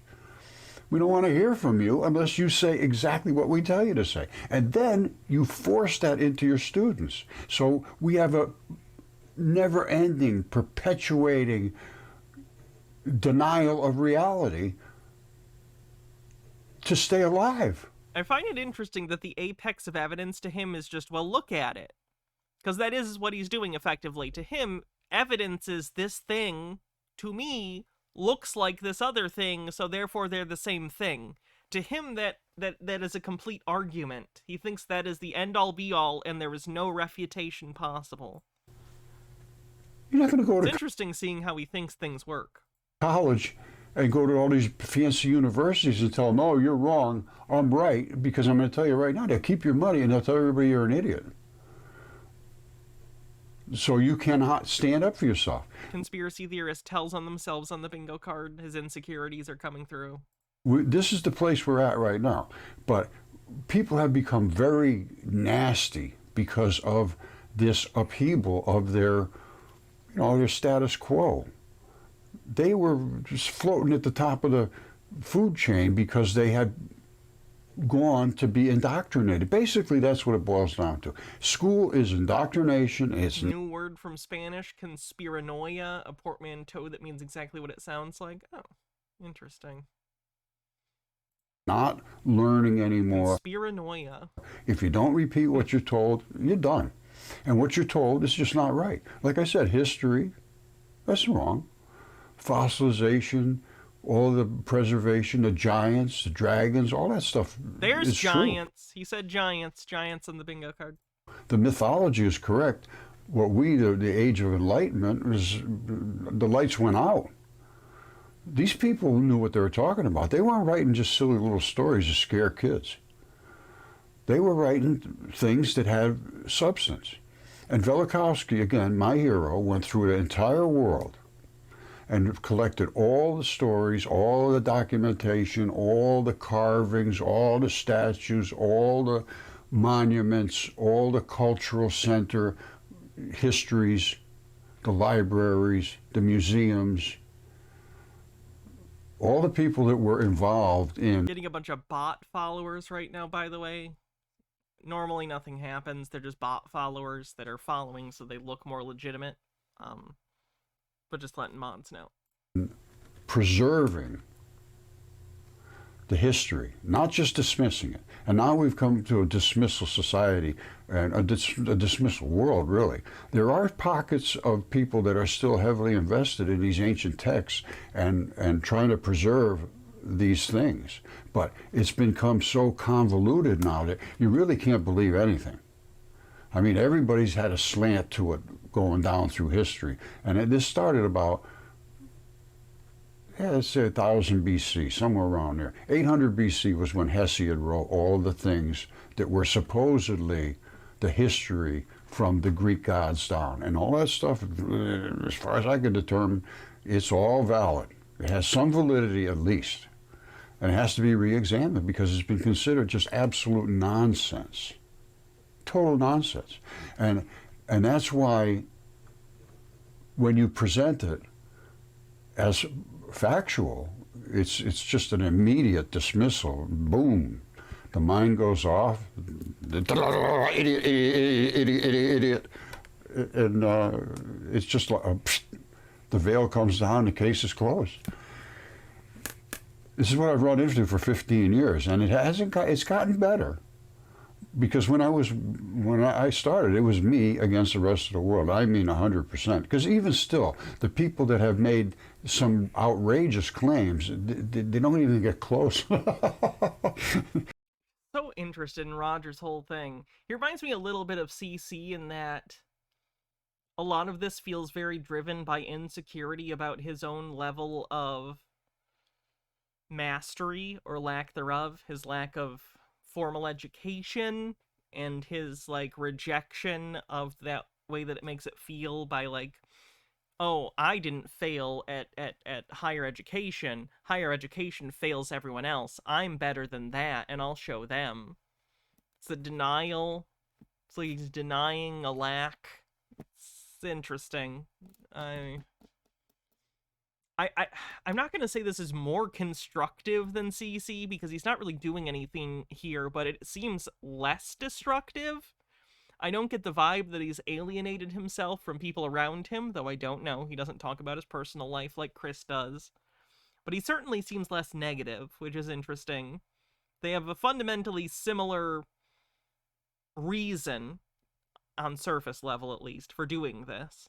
They feel insecure and want to feel important and intelligent, so they are appointing themselves higher than experts, whereas CC does this in a very angry way that feels bitter. Roger's doing the same thing, but he seems chiller about it. He doesn't seem angry.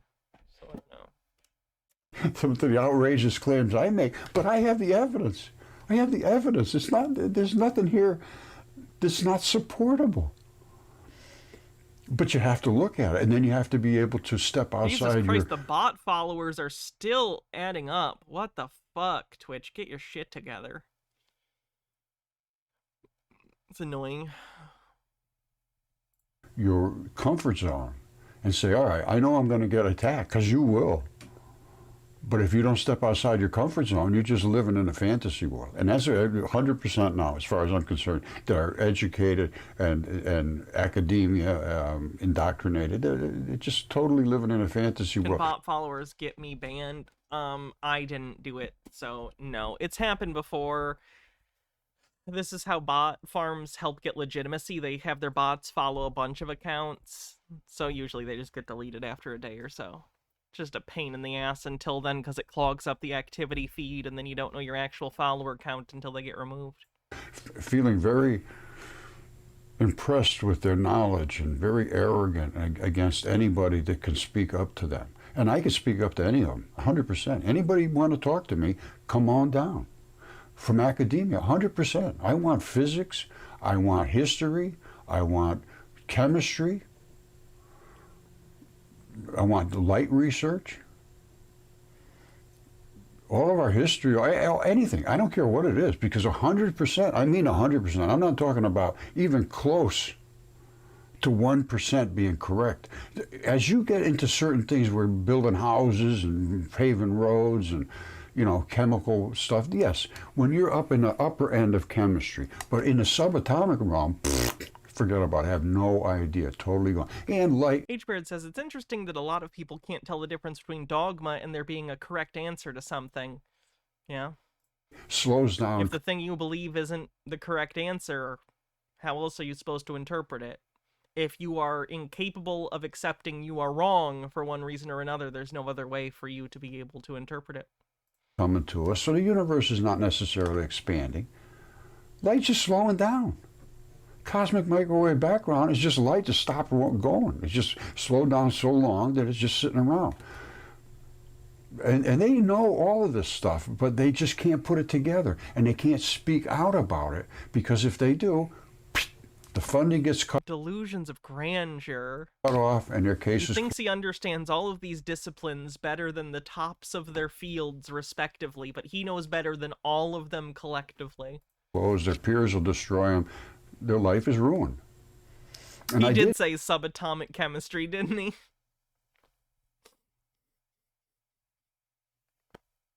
Yeah, somebody who was very, very high up in a very, very important profession to tell me I was right.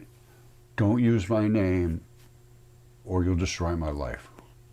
And that's actually what happened was I said, if you agree, can I just point towards you a little bit? I forget how I put it, but I didn't want to say, can I use your name and say, so-and-so said I'm right? Yeah, sometimes people like this get trolled and they don't realize it. Alright, I think we're done for the day. We've gone over the normal time we normally do, so...